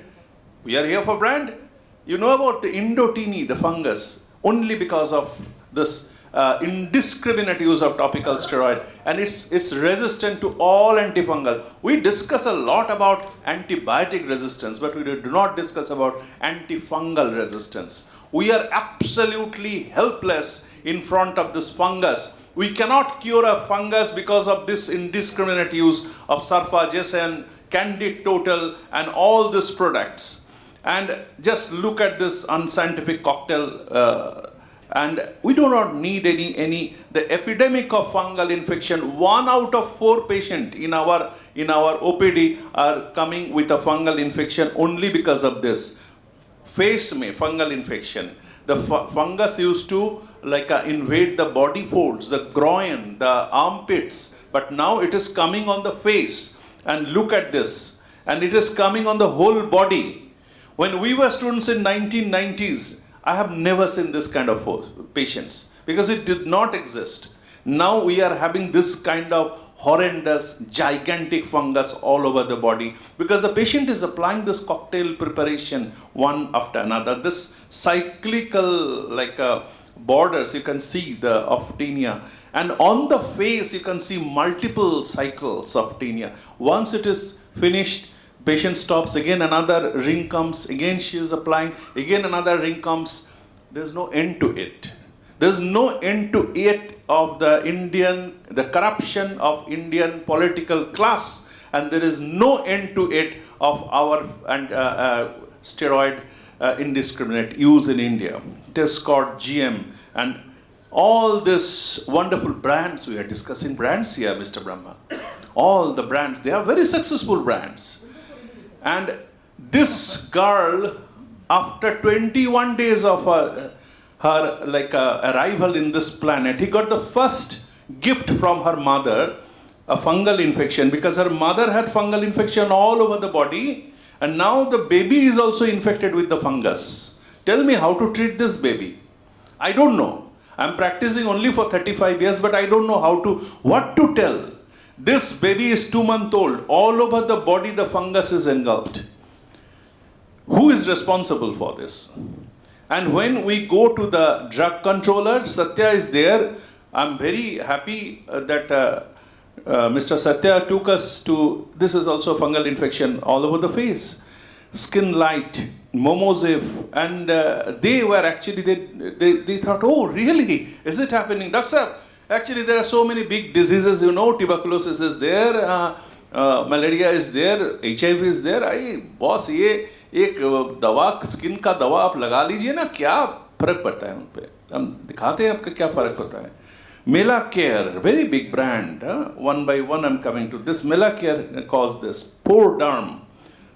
I started with the Pore Derm at Delhi, platform number 1 at Delhi. Now look at this. And stretch marks caused by the whole skin atrophied, damaged completely. And because she was applying one by one, Pandem Plus, Melacortil L, Metacortil, and Skin Glow. And now you can see how the skin is glowing. And this is also. And this boy was applying this, I got from Dr. Abir Saraswat. Many of you are from dermatology background. Abir is a good friend. We are all passionate about it. Tatsa, IADWL task force again, called topical steroid abuse. Myself, Shyam Bharma. Dr. Arijit Kundu, Dr. Manas Chatterjee, Dr. Rajeta Dami Shetty, and definitely Dr. Abhi Saraswat. We started this movement under IADVL banner. This kind of, the skin has gave away, absolutely ruptured, because it's completely gone. Three strongest steroid are in one prescription. And this is not quadriderm, you know. This is actually a fake quadriderm, some quitoderm. So reverse karke dekho, it looks like quadriderm, but it's not. And all these are available in many, like Himachal Pradesh, Haryana, in many areas of our country. It's a huge country. You go to the local drug controller of the state, you will get it. You'll get the permission to start producing this. This unfortunate boy was applying 1 tube of Betnovet per day, every day. 30 tubes he consumed in one month. We lost him. He was 11 years. HPA access suppression. You know about that. So HPA access suppression, we could not actually save this boy after admitting to the endocrinology department. The whole system shattered because he was applying, and there was nobody to take care. So homeopaths are given, Ayurveds are given, and so the actions taken, awareness campaign, we started the professional training to dermatologists, to pediatrician. We started industry collaboration, asked to stop irrational topical corticosteroid combination. The retail regulation, the chemists were advised against the topical steroid, and the government engagement. Mr. Satya is here. We actually reached the government. In 2006, I made the national. This is me actually that time. I was the secretary of IADVL. Mr. Anbu Mani Ramadas, he was of my batch, 84, 89 dermatology, MBBS. And he asked me, "Acha, Betnovit nahi lagana chahiye kya?" I did not know. He is a doctor. So, my colleague, it does not matter. Your grandma may not know. Your landlord may not know. Your aunt may not know. She may, or the local chemist shop owner may not know that this product is actually creating menace. He is the health minister of the country. IADVL task force was started, and all over India we started the movement, and but actually we got the huge support from the media, and everywhere you can see in all languages, and we actually reached the Ministry of Health and Family Welfare. You can see Dr. Rashmi Sarkar, Dr. Abir, Dr. Venkat, all are there with us. And one by one, we could meet the drug controller all over. The outcome was also very good. And they actually realized that this is a clinical entity, and they were not aware of this. And after that, they did something. We did the walk and run. Wherever we have a dermatology conference, we started to tell everyone that this is a huge problem. You should not purchase any product over the counter. Go to a dermatologist or a doctor and get it. And we completely stopped using advertisement of this kind of brand with a ring out kind of thing.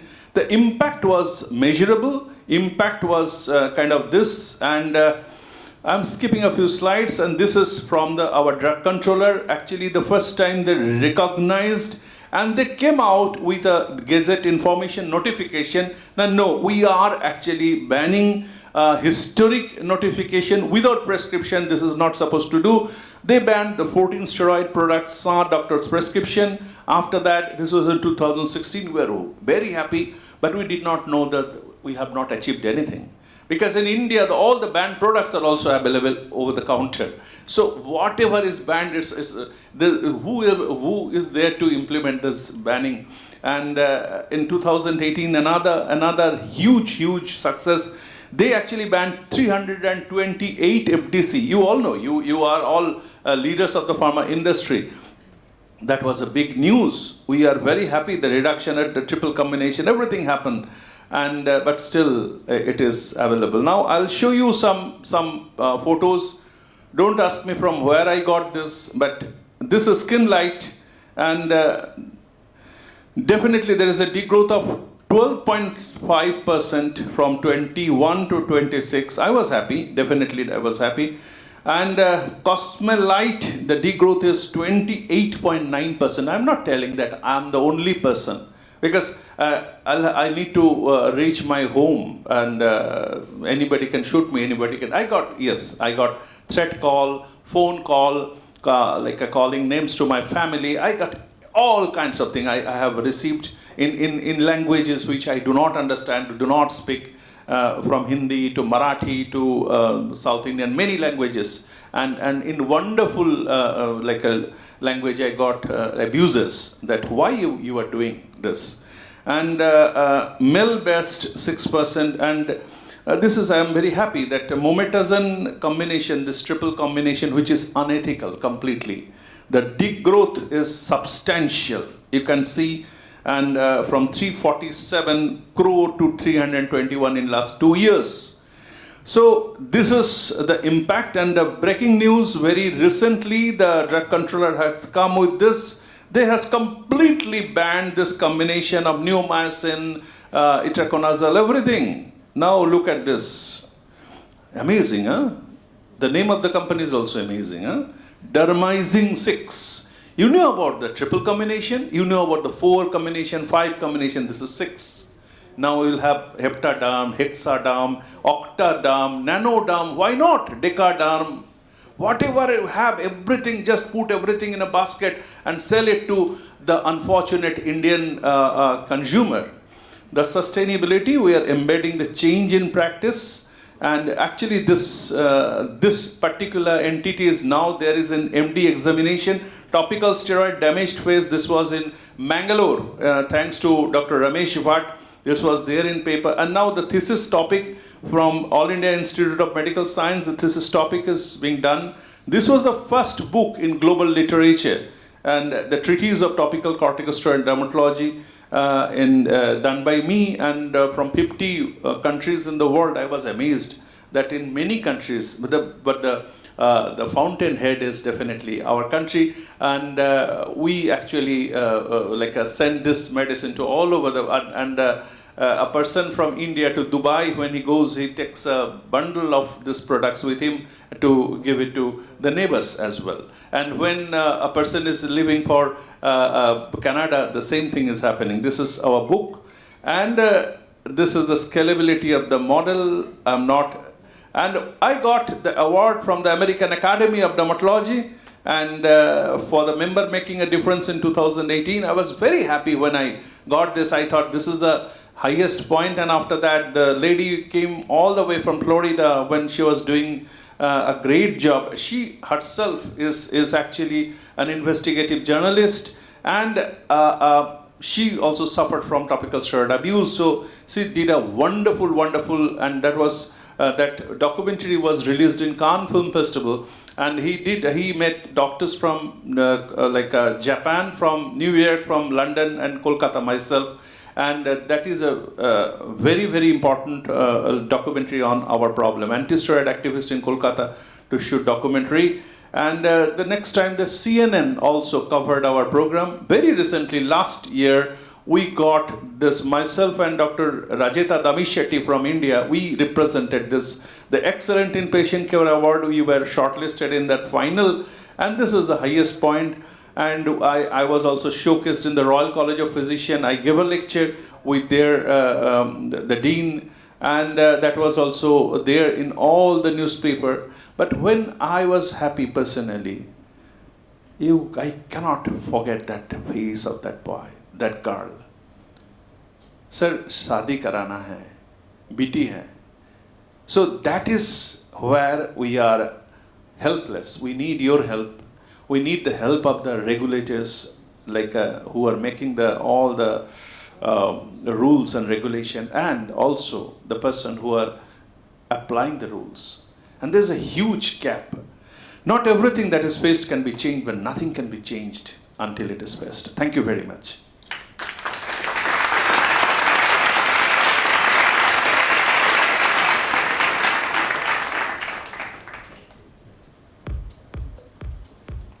So that was extremely enlightening session, and Also, in lot of times, I know as an actor, a lot of times people prescribe us, ye kar skin mein glow aayega without makeup, karo, without makeup skin is beautiful. Thank God I didn't fall into this, because I saw how my friends, they could not go out. It was like vampire situation. धूप में गए तो pink हो जाता है, फिर burn हो जाता है, and then they start having pigmentation. So thank you, sir. You saved a lot of lives here, and we shall take forward your agenda of saving lives, and we want to celebrate you. So I request our chairman, Dr. Satya Brahma, to step up and present the speaker memento as a token of our immense respect. It was a very good presentation. Here I must intervene because it has really touched my heart. The companies named there are Mankind Pharma, which is presently ranked in India for 4th rank actually. The companies ranked there is also McLeod's Pharmaceuticals. There are other companies which are also there, and I would personally speak to those companies to stop it, but the buck stops with the regulators actually. They are being bribed. They are being bribed, and they are being given money, and they are playing their lives with the peasants. And the buck also, the buck also stops with the doctors who prescribe this, knowing fully well that this could cause a potential damage of their body, and ultimately death, who knows, it may be. So I fully support what Dr. Kausiki Lahiri has spoken to us, and we must take the... Thank you, Dr. Brahma. Actually, being so blunt, you really touched my heart. Actually, when we reached the National Health Regulator, they told it's a huge country, sir. You know, it's in the joint list. My next call is to Dr. Vikram Raghuvamshi. I can promise you over here, and I will tell them to ban it immediately. Otherwise, we'll lead a huge protest for that one. I don't want a single life to suffer like this. For those people, you know, who come for treatment, the steroids giving and the companies coming out for the revenue part of it are actually condemnable, and this strictest action should be taken. And I must compliment for your endeavor. And my entire Network 7 media group with 67 journalists are fully with this. I'll put them into the work, and I will see to that a measurable impact is done for the next 30 days. Give a huge round of applause to Dr. Kausik Lahiri, please. I have also a request, you should also recommend us what to use, like shampoos and, you know, conditioner, what not to use. The products which you are giving here, whether it is from Brinton Pharmaceutical, what is from Paul, these are the companies which have been tested. I personally ensured, if I personally ensured that these products are given without any stuff on it actually.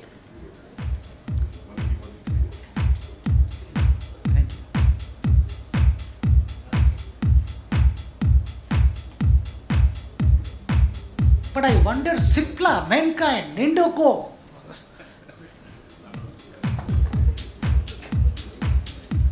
And all of them I know personally. Mr. Sureskar, I know them personally. Juneja, I know them personally. One Brinton, please. One Brinton. Dr. Brahma, we are also having a lot of questions for Dr. Lahiri regarding what shampoo to use and what not to use. There are a lot of things. That you can interact during the lunchtime, so we'll have to... No. There's a lot of question regarding the shampoo. Shampoo is just like a person, the lady who is sweeping the bai actually, who is cleaning your floors. So there's nothing in that. All the shampoos are basically same, other than there's professional shampoos, and the shampoo, the bottle, the color which you like is your shampoo. Believe me, the chemical ingredients are all the same, and the rest is pure gimmick. And मेरा shampoo आपसे अच्छा है, इसीलिए I need to sell my product. You know how to sell your products much better than me myself.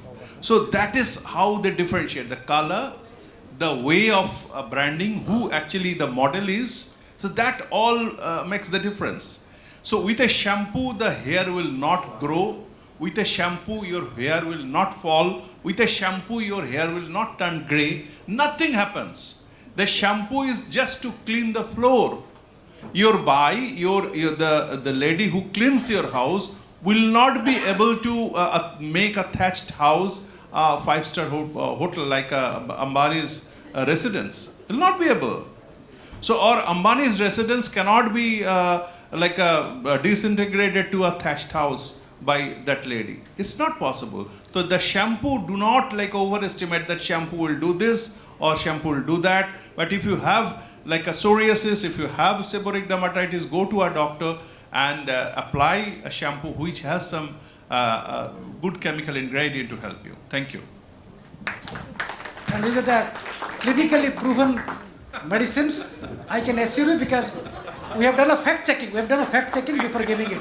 Otherwise, I cannot face so my force for the next event. And I'm known for this actually. Thank you so much. So Dr. Kaushik Lahiri, we request that we need a list of stuff that you fact check and say we can use, we shall use it. It has already caught me, so I'll send you Okay, over so that we one, need yeah. that Thank you. badly.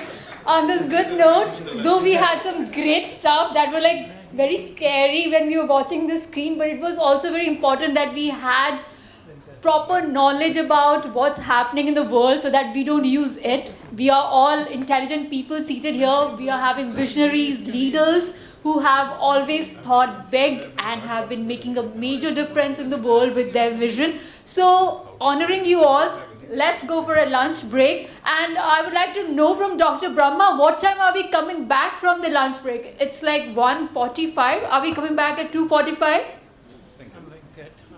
Whatever he says. I think we're ready by 2:30. 2:15. 2:15. 2:15? It's like 1:45 now. Yeah, so it got late. So yeah, 2:20, 25 will get. 2:45, 2:30 we can keep like max so that everybody's ready. Okay guys, see you at 2:30. Yes. Mostly. Ladies and gentlemen, welcome back. Hope you had a great lunch.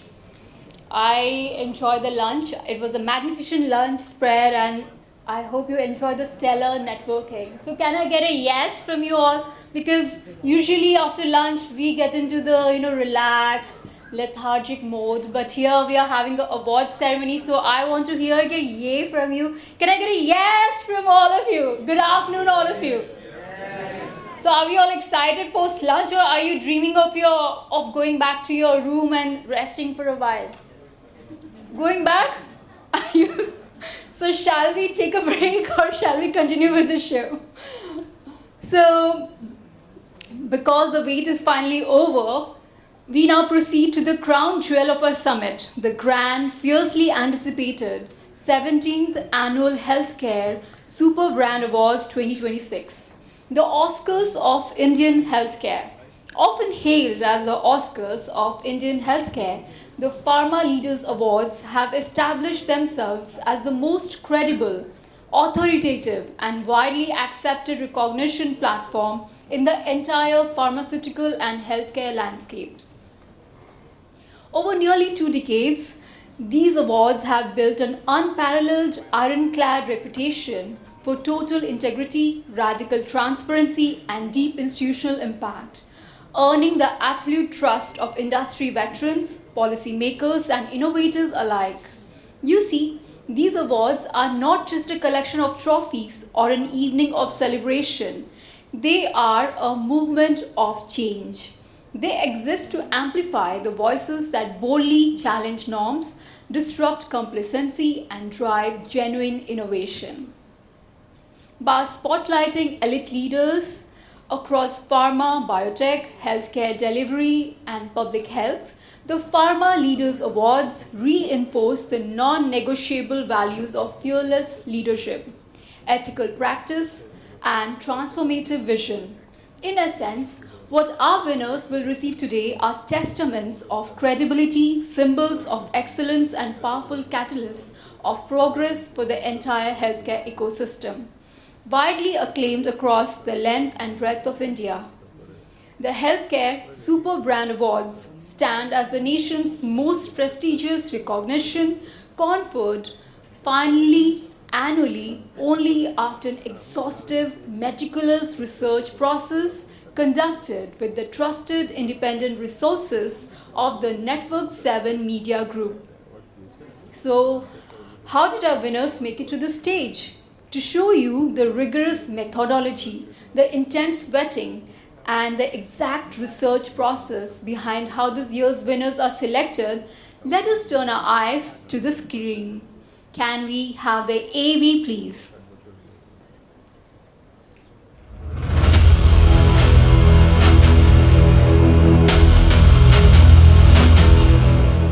Welcome to 17th Annual Pharma Leaders Healthcare Leadership Summit and Power Brand Awards, proudly brought to you by the mainstream media powerhouse, Network 7 Media Group.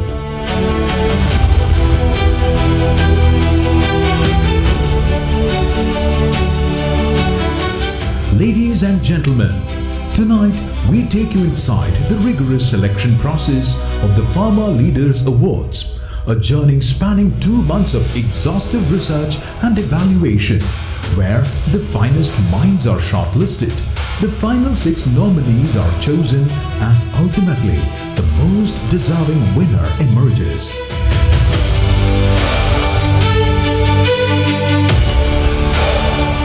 Pharma Leaders Awards, the benchmark of credibility in healthcare and pharma, legacy of trust and excellence. Often hailed as the Oscars of Indian healthcare, the Pharma Leaders Awards have become the most credible and widely accepted recognition platform in the pharmaceutical and healthcare industry. With integrity, transparency, and impact at its core, this platform has earned the trust of industry veterans, policymakers, and innovators alike. The legacy of these awards is defined by the caliber of its recipients, a distinguished assembly of architects and doyens who have shaped the very foundation of Indian healthcare. From legendary pioneers like Dr. Ramakant Panda, Dr. Devi Shetty, Dr. Shashank Joshi, Dr. Ashok Rajgopal, Dr. Manoj Khanna, Dr. Naresh Trihan, Dr. V. Mohan, and the late Dr. Anji Reddy, Dr. D.B. Gupta, Mr. I.A. Modi, Mr. Samprada Singh, to contemporary luminaries such as Dr. Habil Korakiwala, Mr. Suresh Kare, Mr. Dilip Sanghavi, Dr. Y.K. Hamid, and Mr. Binish Chudgar. The role of honor reflects an uncompromising commitment to healthcare excellence.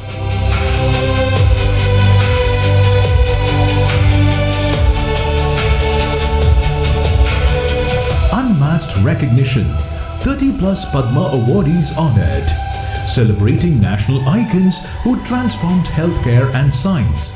300+ business leaders felicitated, visionaries redefining industry standards and global competitiveness.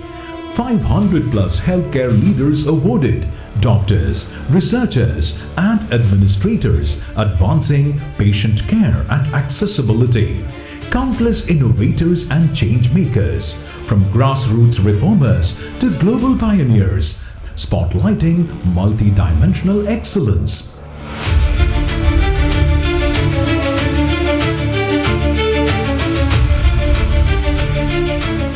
Why Pharma Leaders Awards stand apart? Credibility. A rigorous independent selection process ensures only the most deserving leaders are recognized. Industry acceptance. Widely acknowledged as the gold standard of recognition. Super brand status. Synonymous with prestige, honoring stalwarts across disciplines.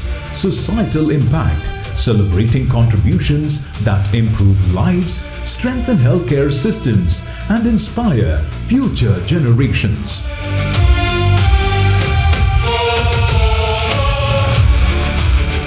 As Dr. Satya Brahma, founder chairman of Network 7 Media Group affirms, this is not just a ceremony, it is a platform for visionary leadership, a movement of change, amplifying voices that challenge norms, disrupt complacency, and drive innovation.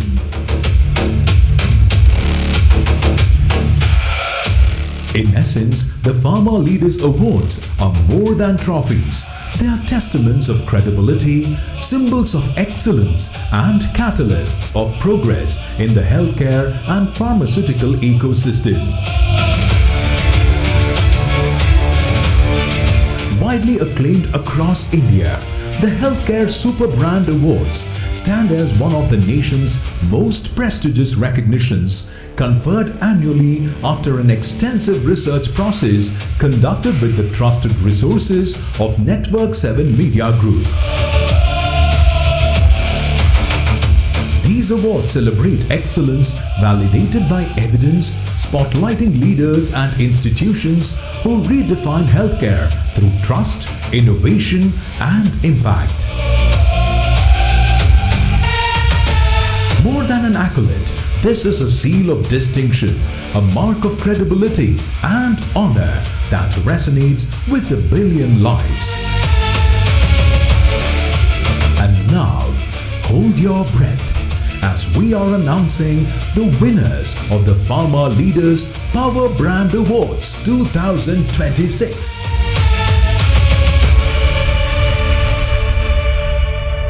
What an absolute masterclass in transparency. What you just witnessed on that screen represents the rigid, uncompromising yardsticks of selection that give these awards their monumental credibility. There are no shortcuts to the stage. Every single winner tonight has truly earned the place in the sun. And now, ladies and gentlemen, the moment has arrived. We move into the main presentation ceremony of the 17th Annual Healthcare Super Brand Awards 2026. To present this prestigious honors tonight, we are joined by outstanding globally noted personalities who embody the very essence of leadership, administration, and corporate social impact. Please put your hands together as I introduce our esteemed award presenter for the evening, Dr. Sudhakar Shinde, IRS, the Distinguished Commissioner of Income Tax, a stellar administrator known for his structural brilliance and governance. Before we present the first set of trophies, it is our distinct privilege to hear from a master of public policy and administration. I would now like to invite on stage to deliver his special address to this elite gathering. Please give a spectacular warm welcome to Dr. Sudhakar Shindeji, IRS Commissioner of Income Tax. Before we present the first set of trophies, I am going to give a brief introduction. Dr. Sudhakar Namdev Shinde stands as one of the most formidable voices in India's administrative landscape, a 2007 batch Indian Revenue Service IRS officer whose reputation rests on unyielding grit, uncompromising transparency, and a fearless crusade against corruption and inefficiency. What sets him apart is the rare combination of medical expertise and bureaucratic resolve, a blend that has allowed him to confront entrenched interests with a zero-tolerance approach to governance. Across Maharashtra's public health and civic infrastructure domains, he has earned the distinction of being a no-nonsense bureaucrat who refuses to bend under political pressure. His tenure as the first municipal commissioner of Panvel from 2016 to 2018 marked him as an anti-mafia crusader. Dr. Shinde personally spearheaded high-stakes raids against illegal land encroachments and the sand mafia, dismantling networks that had thrived for years. When local politicians attempted to oust him through a no-confidence motion, it was the people themselves who rose in his defense. A massive citizen movement forced the state government to suspend the motion, transforming his fight into a public victory and cementing his image as a fearless protector of civic integrity. During the COVID-19 pandemic, Dr. Shinde's medical background became a weapon against corporate exploitation. As CEO of the State Health Assurance Society, he introduced the groundbreaking 18-20 rule, compelling private hospitals to reserve 80% of their beds at government-regulated rates for underprivileged patients. He imposed strict price ceilings on masks, sanitizers, and RT-PCR tests, curbing profiteering at a time of national crisis. Despite intense lobbying and attempts to transfer him out of his role, he stood firm, ensuring that consumer protection remained at the heart of healthcare governance. In 2023, his appointment as Additional Municipal Commissioner of the Brihan Mumbai Municipal Corporation BMC was historic. An IRS officer entrusted with a post traditionally reserved for IS officers, overseeing critical portfolios such as public health and solid waste management in Mumbai. He delivered a rules-driven tenure that disrupted political status quos and reinforced institutional accountability. By August 2024, he returned to his parent IRS cadre, leaving behind a legacy of reform and resilience. Dr. Sudhakar Shinde's career is a testament to the power of principled leadership, whether dismantling mafias, reforming healthcare, or steering Mumbai's civic machinery. He has consistently demonstrated that governance, when anchored in courage and integrity, can become a force of transformation. So, ladies and gentlemen, let's welcome Dr. Sudhakar Shinde.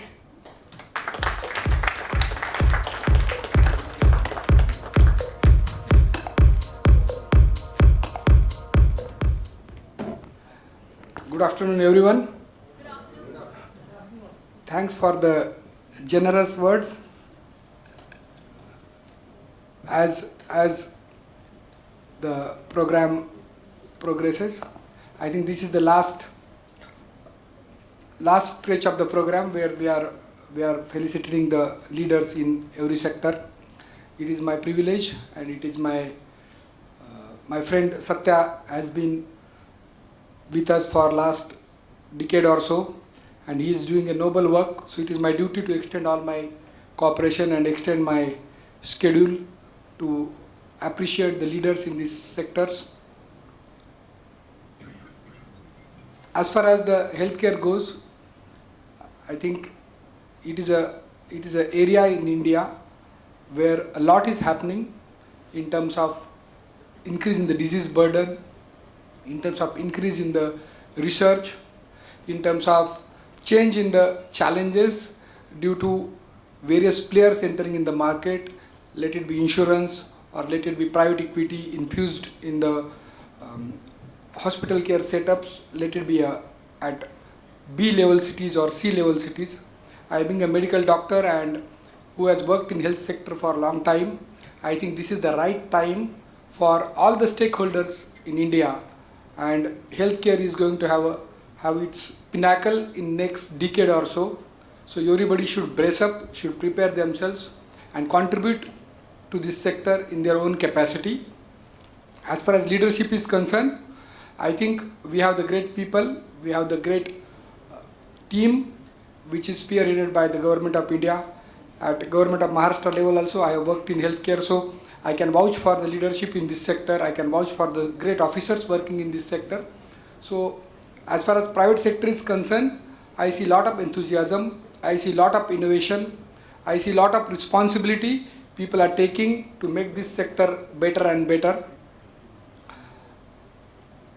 As a piece of advice, I would tell you and I would urge you to incorporate 2-3 things. This sector is not only has a commercial angle. All private industries are motivated and are working for some kind of profit. But apart from profit, this sector has a huge responsibility to cater to 140 crore people. Out of them, 80-90 crore people are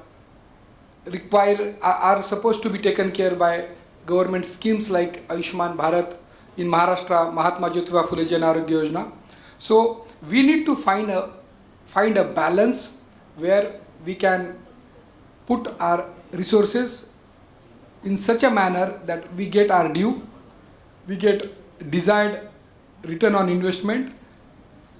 At the same time, we extend this care to the needy and to the poor people who are going to be benefited from our initiatives. As a government officer, I am always going to talk for the government, and industry has their own motives.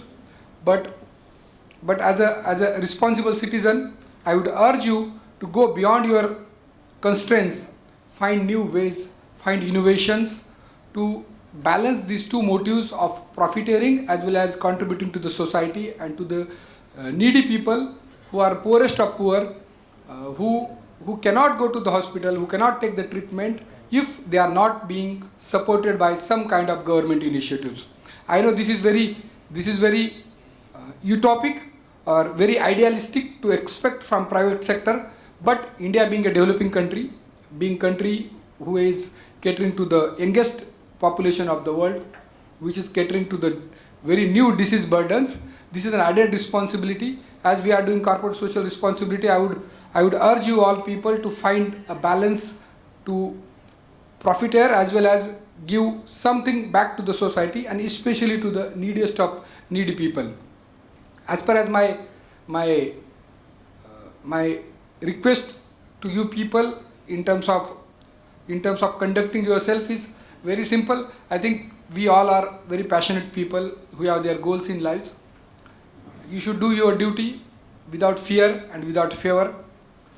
If you are committed to your cause, you will be able to find solutions to the issues. Stand for your principles, stand for your ethos, stand for your values.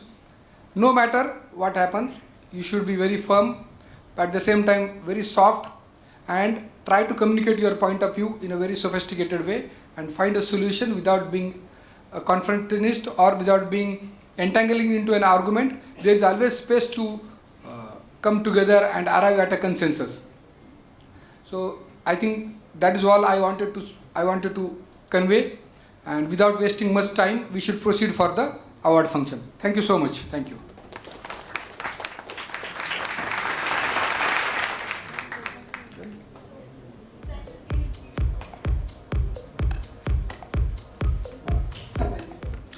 Sir, I think 20 minutes. I think less than 20 minutes if we go fast.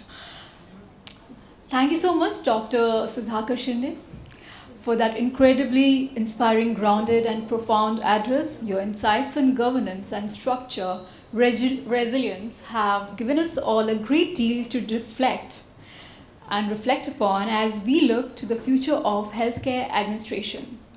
To honor your presence and your immense contribution to public service, I now request our chairman, Dr. Satya Brahma, to step forward and present a special memento as a token of our deepest respect and administration and admiration as well. Ladies and gentlemen, a warm round of applause for Dr. Sudhakar Shinde.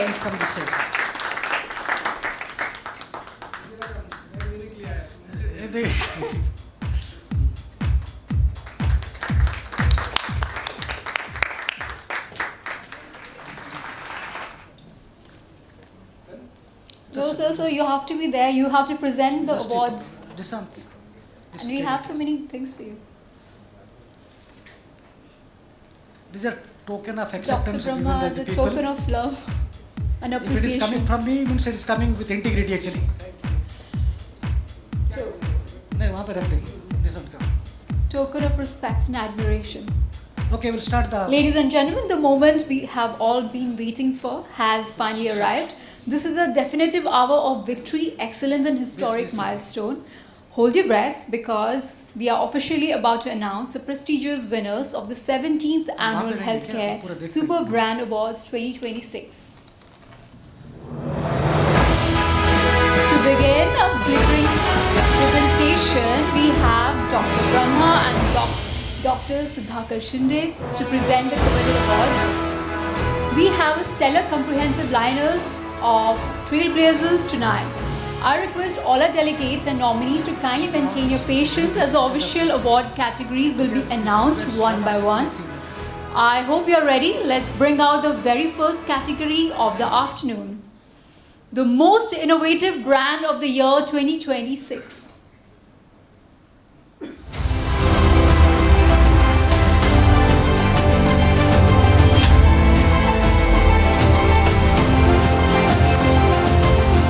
Most Innovative Brand of the Year 2026. And the winner is Visionaries. Most Innovative Brand of the Year 2026, Visionaries. Let's give it up for them. Sir, please come.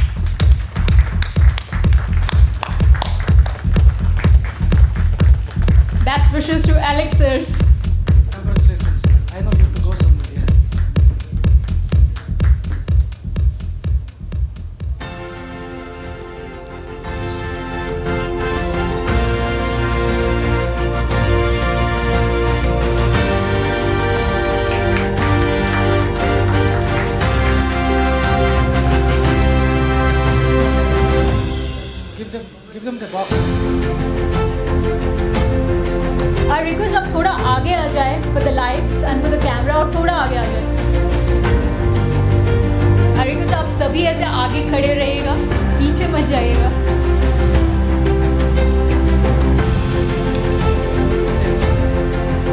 You go ahead with the next award. I will take it. Advanced Global Leadership in Drug Delivery and Pharmaceutical Formulation 2026. This is very good, Dr. Satya.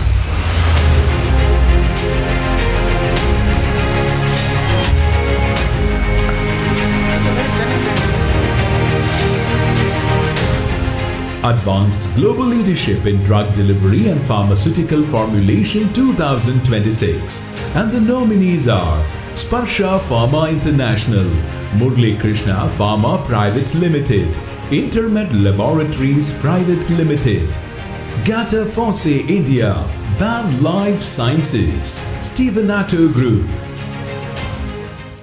And the award goes to Murli Krishna Pharma Private Limited.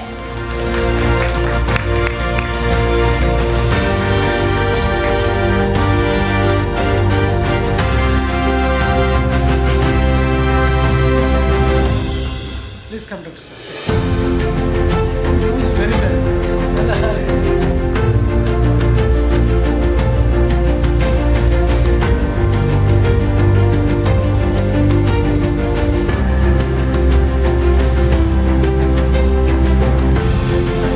Yes, it is.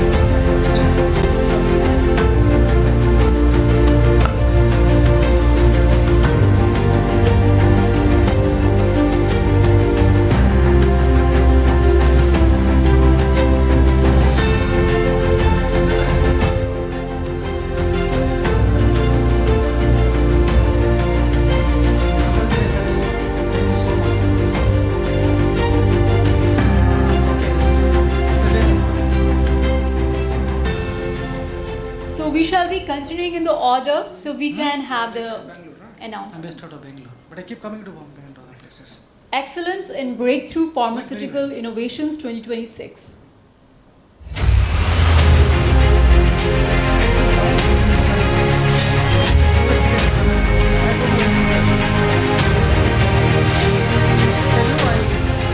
Excellence in Breakthrough Pharmaceutical Innovations 2026. And the nominees are Systopic Laboratories Private Limited, RPG Life Sciences Limited, Panacea Biotech Limited, JB Chemicals and Pharmaceuticals Limited, Rusan Pharma Limited, Gufek Biosciences Limited. And the award goes to RPG Life Sciences Limited.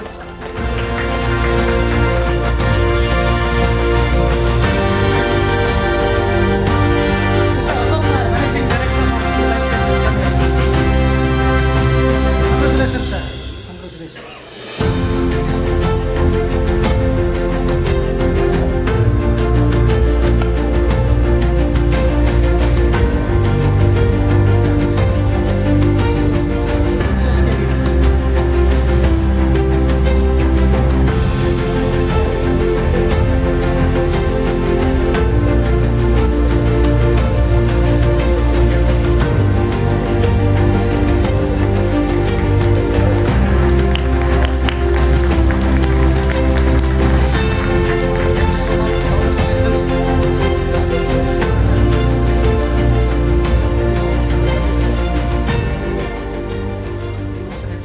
Woman Leader in Breakthrough Cosmetic Dermatology Innovations 2026.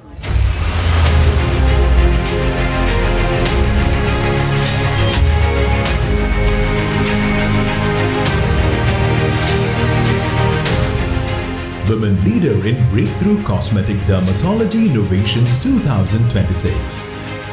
And the nominees are Dr. Sonia Tekchandani, co-founder, Tender Skin International, Dr. Venu Kumari, founder, Dr. Venus Institute of Skin and Hair, Dr. Geeta Grewal, founder, Nine Muses Wellness Clinic, Dr. Nivedita Dhadu, founder and chairman, Dadu Medical Center, Dr. Nupur Jain, cosmetic dermatologist and co-founder, Skin Zest, Dr. Rajeshwari Jarupula, founder, Dr. Rajeshwari's Skin Care and Hair Restoration Center. And the award goes to Dr. Geeta Grewal, founder and CMD, 9 Muses Wellness Clinic.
Most trusted wellness and nutrition brand of the year 2026 is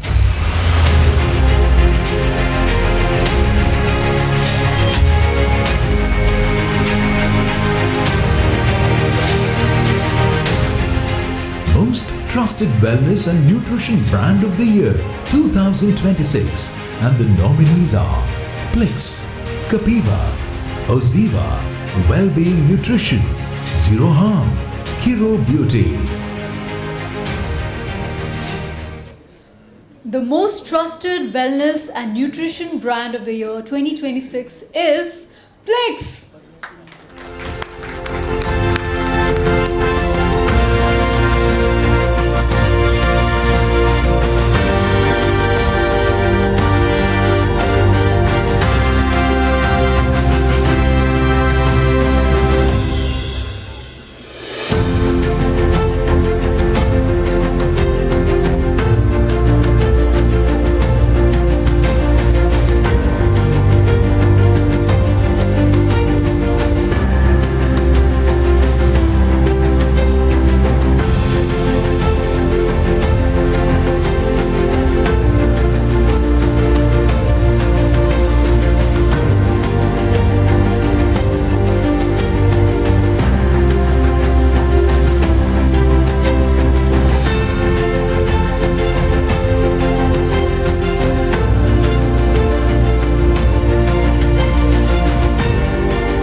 Iconic Woman Visionary in Cosmetic Dermatology Innovation 2026.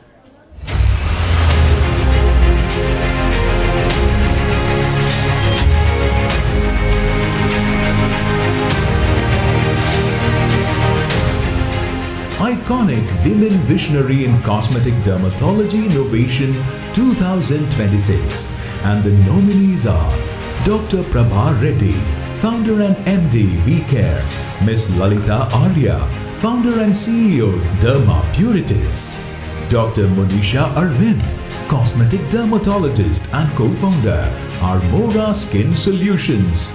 Dr. Harshna Bijlani, founder and medical head, The Ageless Clinic. Dr. Reema Das Malik, founder, Illumis Aesthetic Clinic. Dr. Meghna Maur, co-founder and medical head, Scoochie Super Clinic.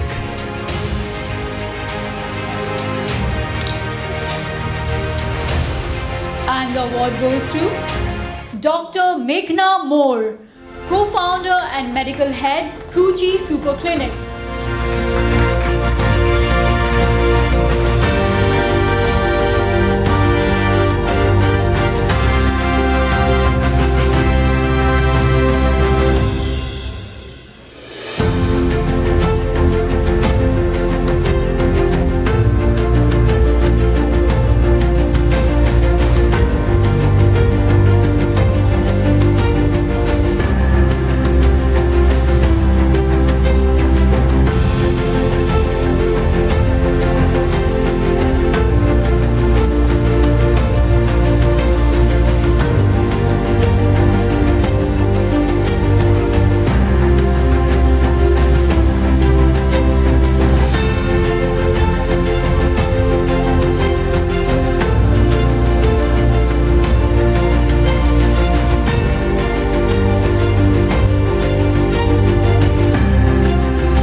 Most admired global pharmaceutical manufacturer, leadership in innovation and quality 2026.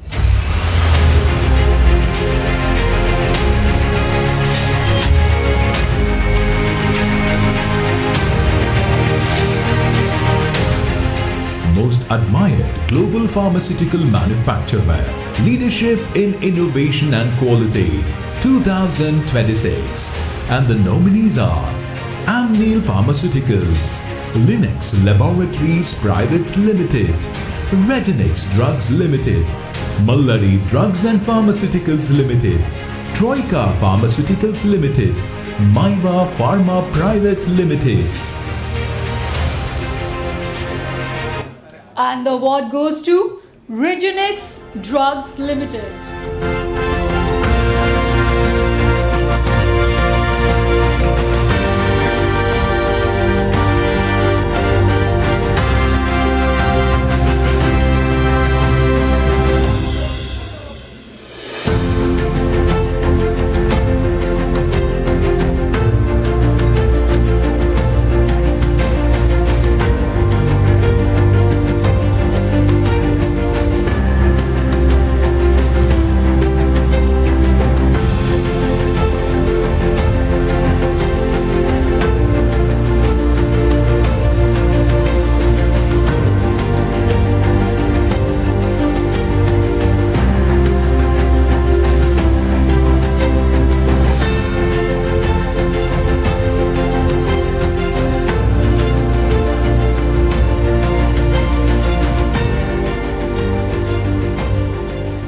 Pioneering Force in Skincare Innovation 2026.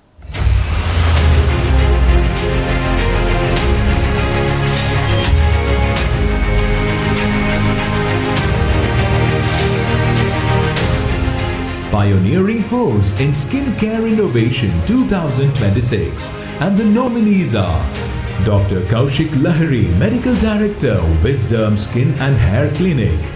Dr. Sendil Sivaprakasham, Founder, Radiant Skin and Hair Care. Dr. Prashant Soma, Founder, Oliva Skin and Hair Clinic. Dr. Jagdish Sakia, Chief Dermatologist and Founder, Sakia Skin Clinic. Dr. Harvinder Marwa, Founder, Dr. Marwa's Clinic. Dr. Madan Kumar BJ, MD and Co-Founder, cosmetic dermatologist and hair transplant surgeon, Vitiara Clinic. And the award goes to Dr. Kaushik Lahiri, Honorary Medical Director, Wisdom Skin and Hair Clinic.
Of Cold Chain Logistics 2026.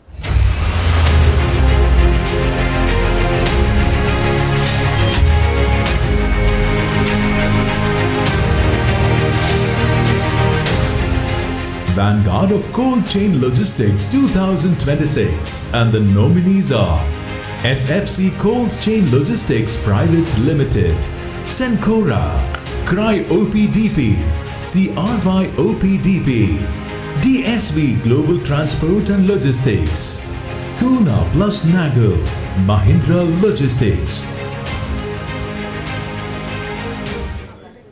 And the award goes to CRY OPDP.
Innovative Skincare Retail Brand 2026.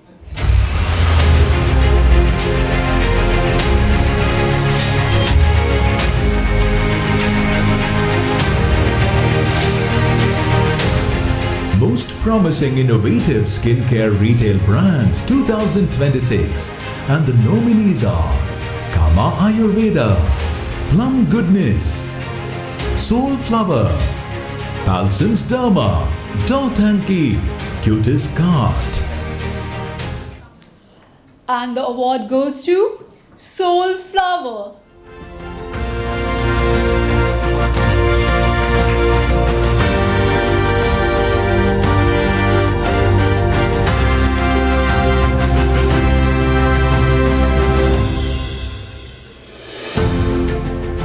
Is there someone representing Soul Flower? Is there somebody here to receive the award on behalf of Soul Flower? Okay, we proceed. Trailblazer of Innovation, Most Promising Entrepreneur 2026.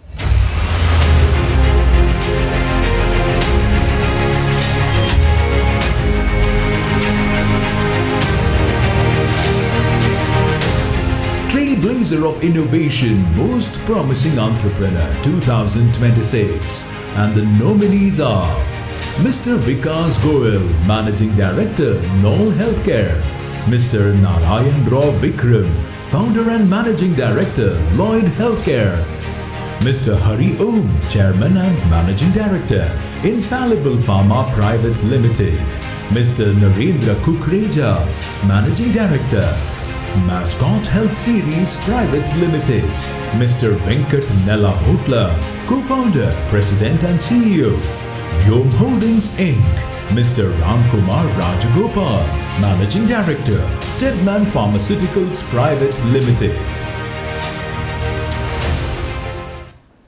And the award goes to Mr. Venkat Nellabhotla, Co-founder, President and CEO, Vyom Holdings Inc.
Woman Luminary Leader in Medical Aesthetics and Beauty Care 2026.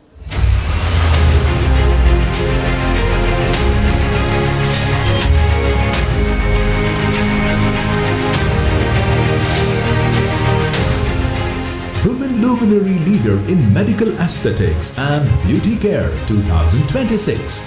And the nominees are Dr. Monica Kapoor, Founder and Director, D. Mocha Cosmetic Clinic; Dr. Shefali Trasi Nururkar, Dermatologist and Aesthetic Physician and Trichologist, Lapeel Skin Clinic; Dr. Soma Sarkar, Dermatologist and Aesthetic Physician, Dr. Soma's Aesthetic Clinic and Academy; Dr. Priyanka Reddy, Cosmetic Dermatologist and Founder, DNA Skin Clinic and Wellness Center; Dr. Madhavi Pudi, Cosmetic Dermatologist, Dr. Madhavi's Advanced Skin Hair and Laser Clinic; Dr. Suruchi Puri, Cosmetic Dermatologist and Founder, Dr. Suruchi Puri's Medi Makeovers.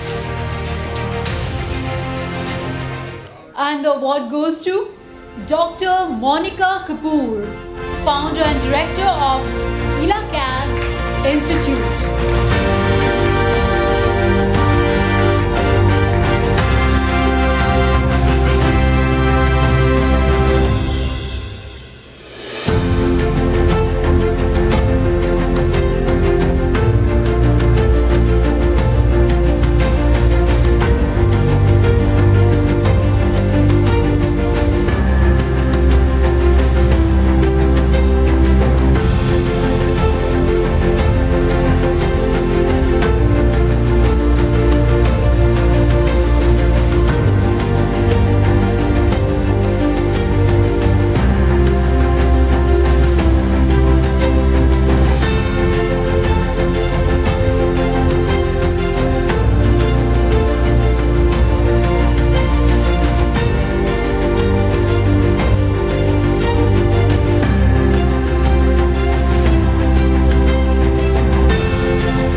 Visionary Pharma Leaders in Skincare Innovations 2026.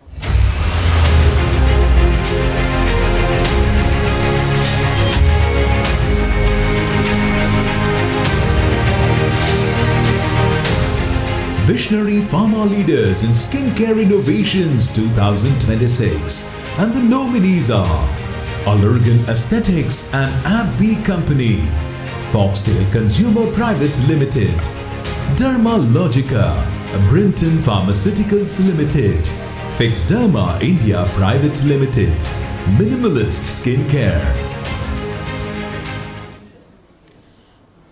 And the award goes to Brinton Pharmaceuticals Limited.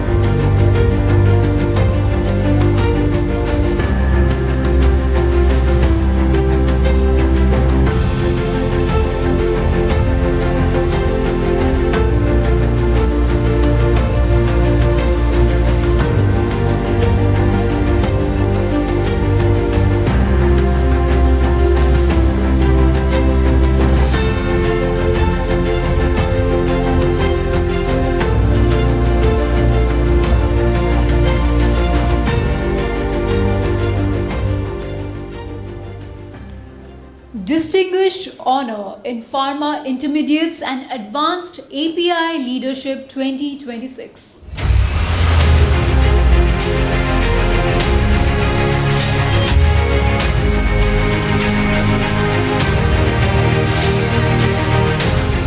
Distinguished Honor in Pharma Intermediates and Advanced API Leadership 2026. And the nominees are Century Pharmaceuticals Limited, PSA Chemicals and Pharmaceuticals Private Limited, Matrix Pharma Corp Private Limited, Surya Life Sciences Limited, Ultratech India Limited, Aarti Pharma Labs Limited. And the award goes to Surya Life Sciences Limited.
Asia's most prestigious health sciences and patient-centric institution 2026.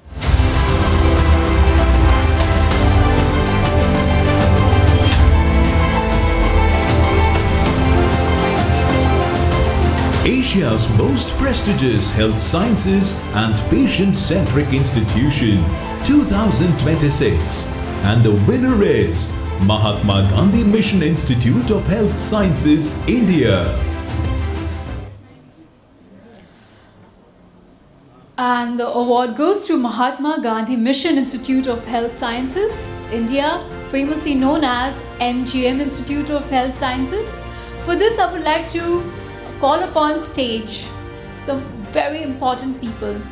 It is an absolute honor and a proud privilege for all of us today to shine the spotlight on extraordinary leader Dr. Nitin N. Kadam, who have redefined institution growth and academic brilliance at the prestigious MGM Institute of Health Sciences, a leader whose foresight has continually pushed the boundaries of innovation.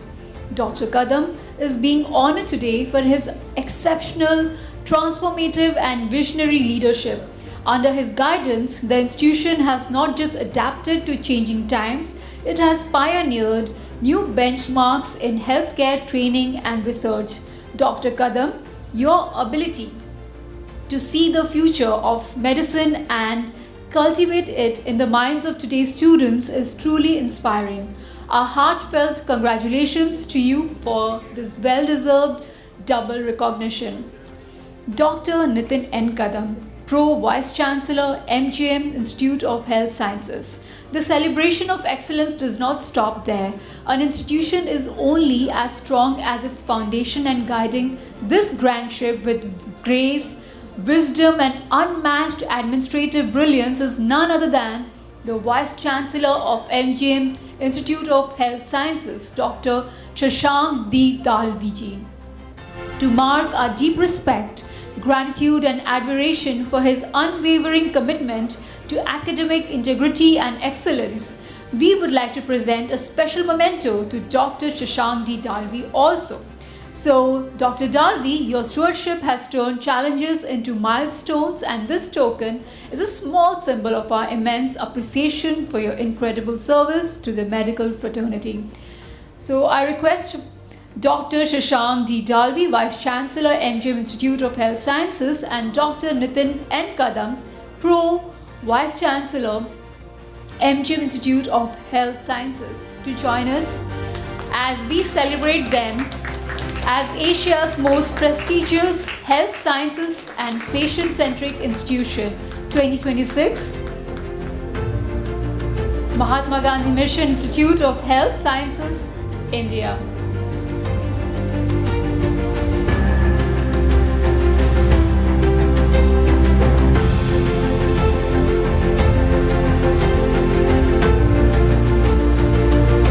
Music. As a special tribute to the visionary philosophy behind the Mahatma Gandhi Institute, which is often called as MGM, we would like to present the memento, one to the person who laid the foundation of a vision how the institute should be. That is Dr. Nitin N. Kadam, and a leader who does a great visionary campaign is incomplete without the commander-in-chief. So, Dr. Shashank Dalviji, for this special memento for you, and Dr. Kadam, this is for you. It truly means, your presence truly means very immense to us. That is why I told you that citation is very much required. We are very thrilled to have you.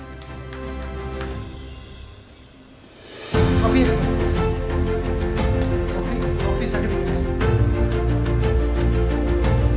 They will take it later also. This is, Dr. Nitin is a very simple person.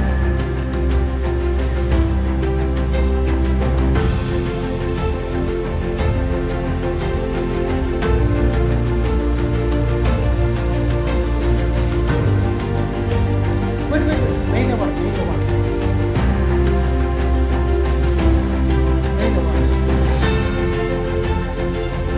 Just take it. Main award. This is your main award.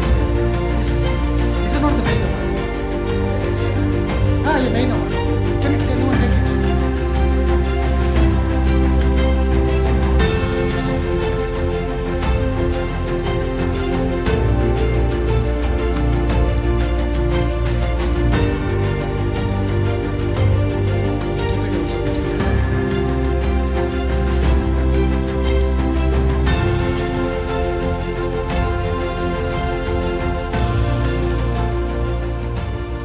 Congratulations, wish you all the best.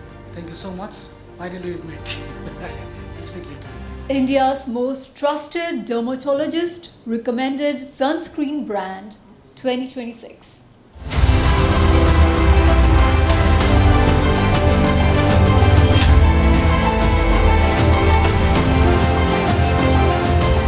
India's most trusted dermatologist recommended sunscreen brand 2026, and the winner is UV2 Brinton Pharmaceuticals Private Limited. And the award goes to UV2 Brinton Pharmaceuticals Limited.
Growth Formulation, Excellence in Trichological Science 2026.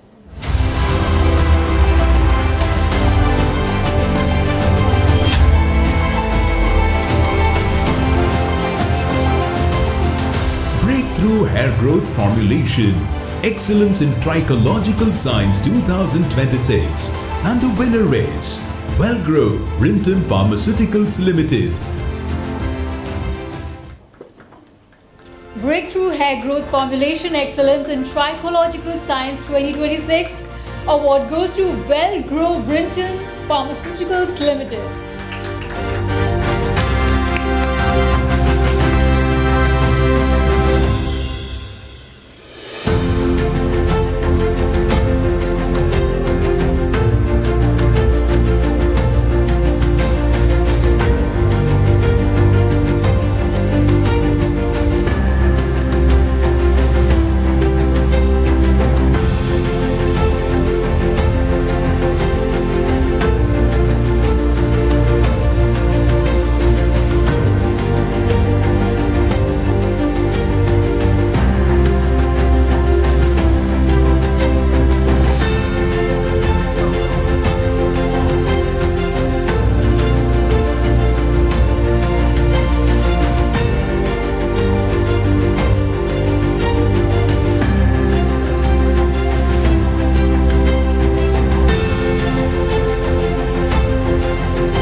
Pharma Leader CEO of the Year 2026 award goes to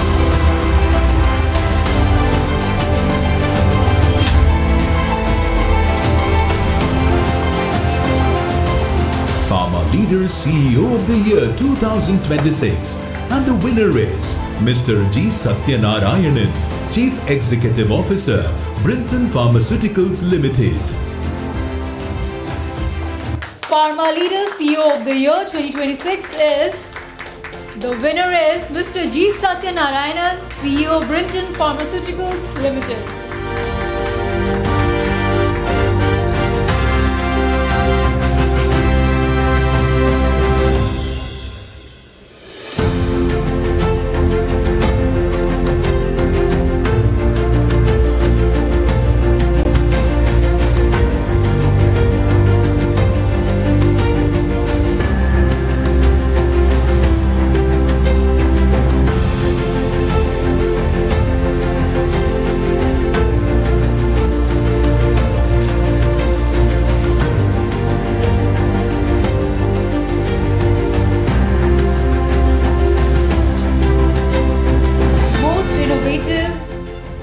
Most innovative and promising healthcare leader in biosimilar research and development 2026.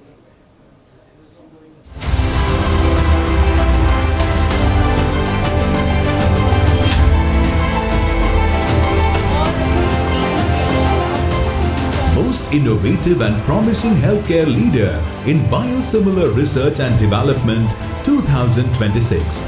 And the winner is Dr. A. Ramamurthy, founder, Redefining Group of Companies. Let's give it up for the awardee, the winner, Dr. A. Ramamurthy, founder, Redefining Group of Companies.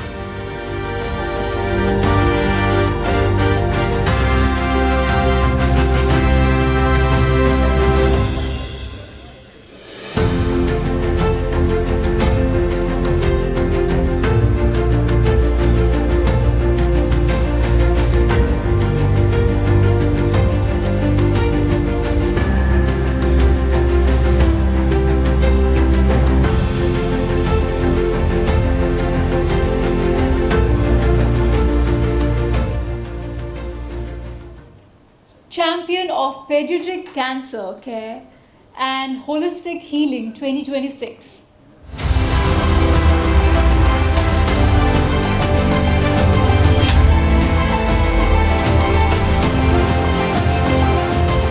Champion of Pediatric Cancer Care and Holistic Healing 2026. And the winner is Shalini Jatia. Let's give it up for the champion of Pediatric Cancer Care and Holistic Healing 2026, Shalini Jatia, Officer in Charge, Impact Foundation, Department of Pediatric Oncology, Tata Memorial Center, TMC.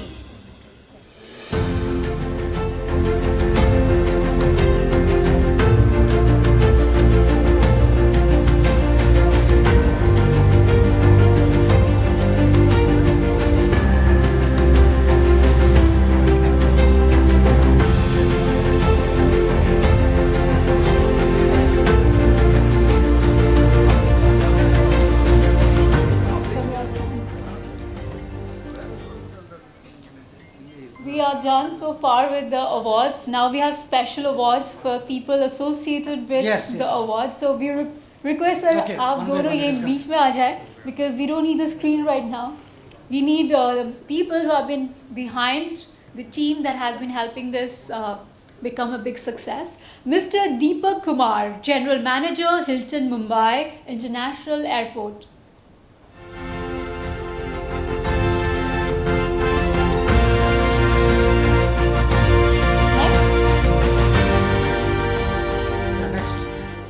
Mr. Amjad Sheikh, Director Sales, Hilton Mumbai International Airport. They are a venue partner, by the way, and this is Hilton Mumbai. They're not venue partner, but it's okay. Yeah. Next. Mr. Ryan, Founder, Stagecraft.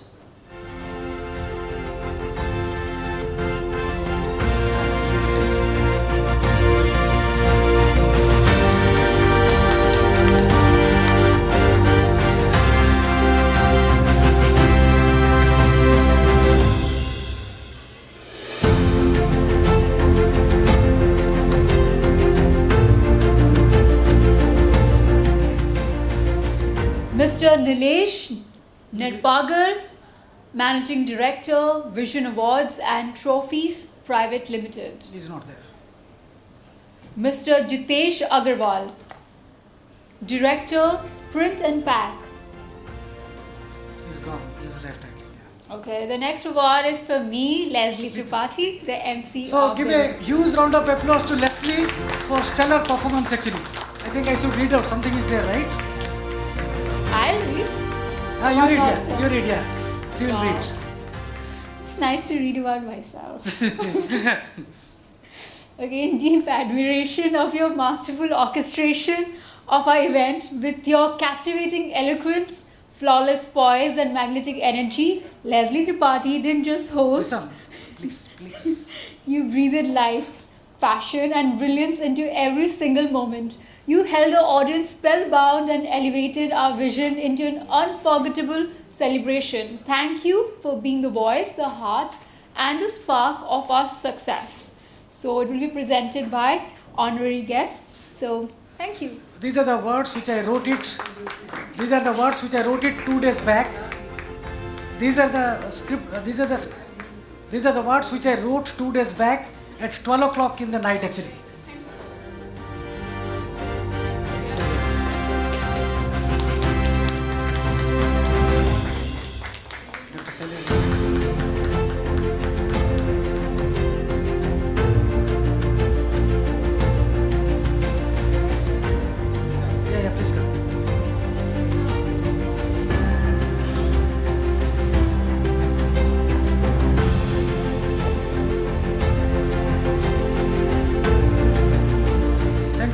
A wonderful anchor. You have been very gracious and you really stole the show in terms of your eloquence, in terms of your depthness on the subject, and thank you very much for all you have done. Yeah, thank you.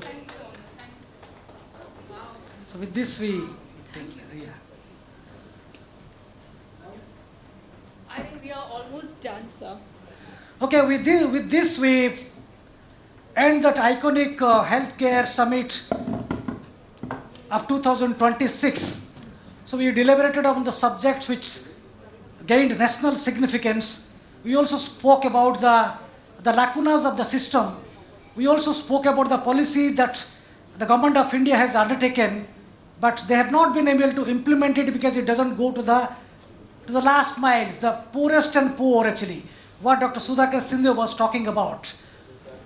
And I feel that the moment the 63% of Indian population do get their basic rights of healthcare, because healthcare is not a luxury which I've often highlighted, then India cannot prosper. So next year in the 2027, I will come out with yet another theme, the theme that will captivate the audience, but at the same time, it will create a ripple effect to all those people who are there in the power structure, so the message goes out loud and clear that they must embrace the policy measures which actually is beneficial to the people. And I thank our Chief Guest, IRS Dr. Sudhakar Sindhu, Commissioner of Income Tax, for taking his time out and being with us in this particular award night. Thank you so much for your presence, and thank you so much. Thanks, sir. High tea.